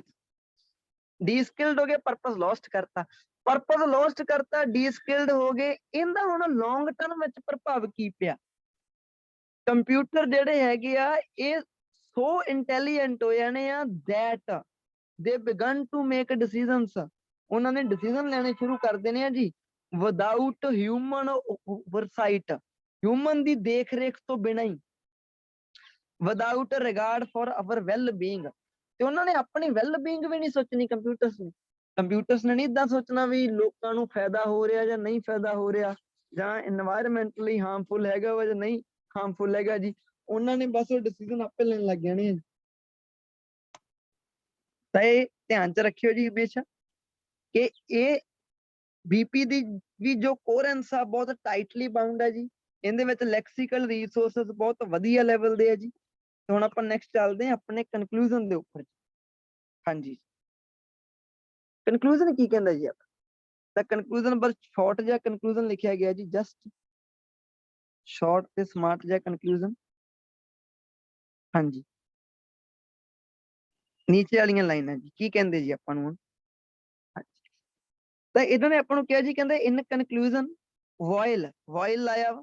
ਕਹਿੰਦੇ ਭਾਵੇਂ ਜਿਹੜੀ ਇੰਟੈਲੀਜੈਂਟ ਮਸ਼ੀਨਸ ਹੈਗੀਆਂ ਵਾ ਵਿਲ ਨੋ ਡਾਊਟ ਇੰਪਰੂਵ, ਕੋਈ ਡਾਊਟ ਨਹੀਂ ਵੀ ਇੰਪਰੂਵ ਕਰਨਗੀਆਂ ਆਪਣੀਆਂ ਲਾਈਫ ਇਨ ਮੈਨੀ ਵੇਜ਼, ਕਾਫੀ ਜ਼ਿਆਦਾ ਵੇਜ਼ ਦੇ ਨਾਲ। ਦਾ ਪੋਟੈਂਸ਼ੀਅਲ ਰਿਸਕ, ਪੋਟੈਂਸ਼ੀਅਲ ਹੁੰਦਾ ਵਾ future risk, possible risk, note ਕਰ ਲਿਓ ਜੀ। ਜਿਹੜੇ ਪੋਟੈਂਸ਼ੀਅਲ ਰਿਸਕ ਆ ਜੀ, ਕਹਿੰਦੇ such technologies they should not be ignored। Conclusion ਦੇ ਵਿੱਚ ਜ਼ਿਆਦਾ ਜਾਨ ਨਹੀਂ ਪਾਈ ਗਈ। ਉਹਦਾ ਮੇਨ ਰੀਜ਼ਨ ਕੀ ਆ? ਜੋ ਰਾਈਟਰ ਆ ਉਹ ਪਹਿਲਾਂ ਹੀ ਆਪਣੇ ਬੀਪੀ ਦੇ ਵਿੱਚ ਬਹੁਤ ਜ਼ਿਆਦਾ એનર્ਜੀ ਪਾ ਰਿਹਾ ਵਾ ਜੀ। ਉਹਨੇ ਉੱਥੇ ਹੀ ਆਪਣਾ ਜ਼ੋਰ ਬਹੁਤ ਜ਼ਿਆਦਾ ਲਾਤਾ। ਜੇ ਉਹਦੀ ਸਕਿੱਲ ਜੱਜ ਹੋਣੀ ਆ ਤਾਂ ਉਹਦੀ ਸਕਿੱਲ ਉੱਥੇ ਹੀ ਜੱਜ ਹੋ ਜਾਣੀ ਹੈ।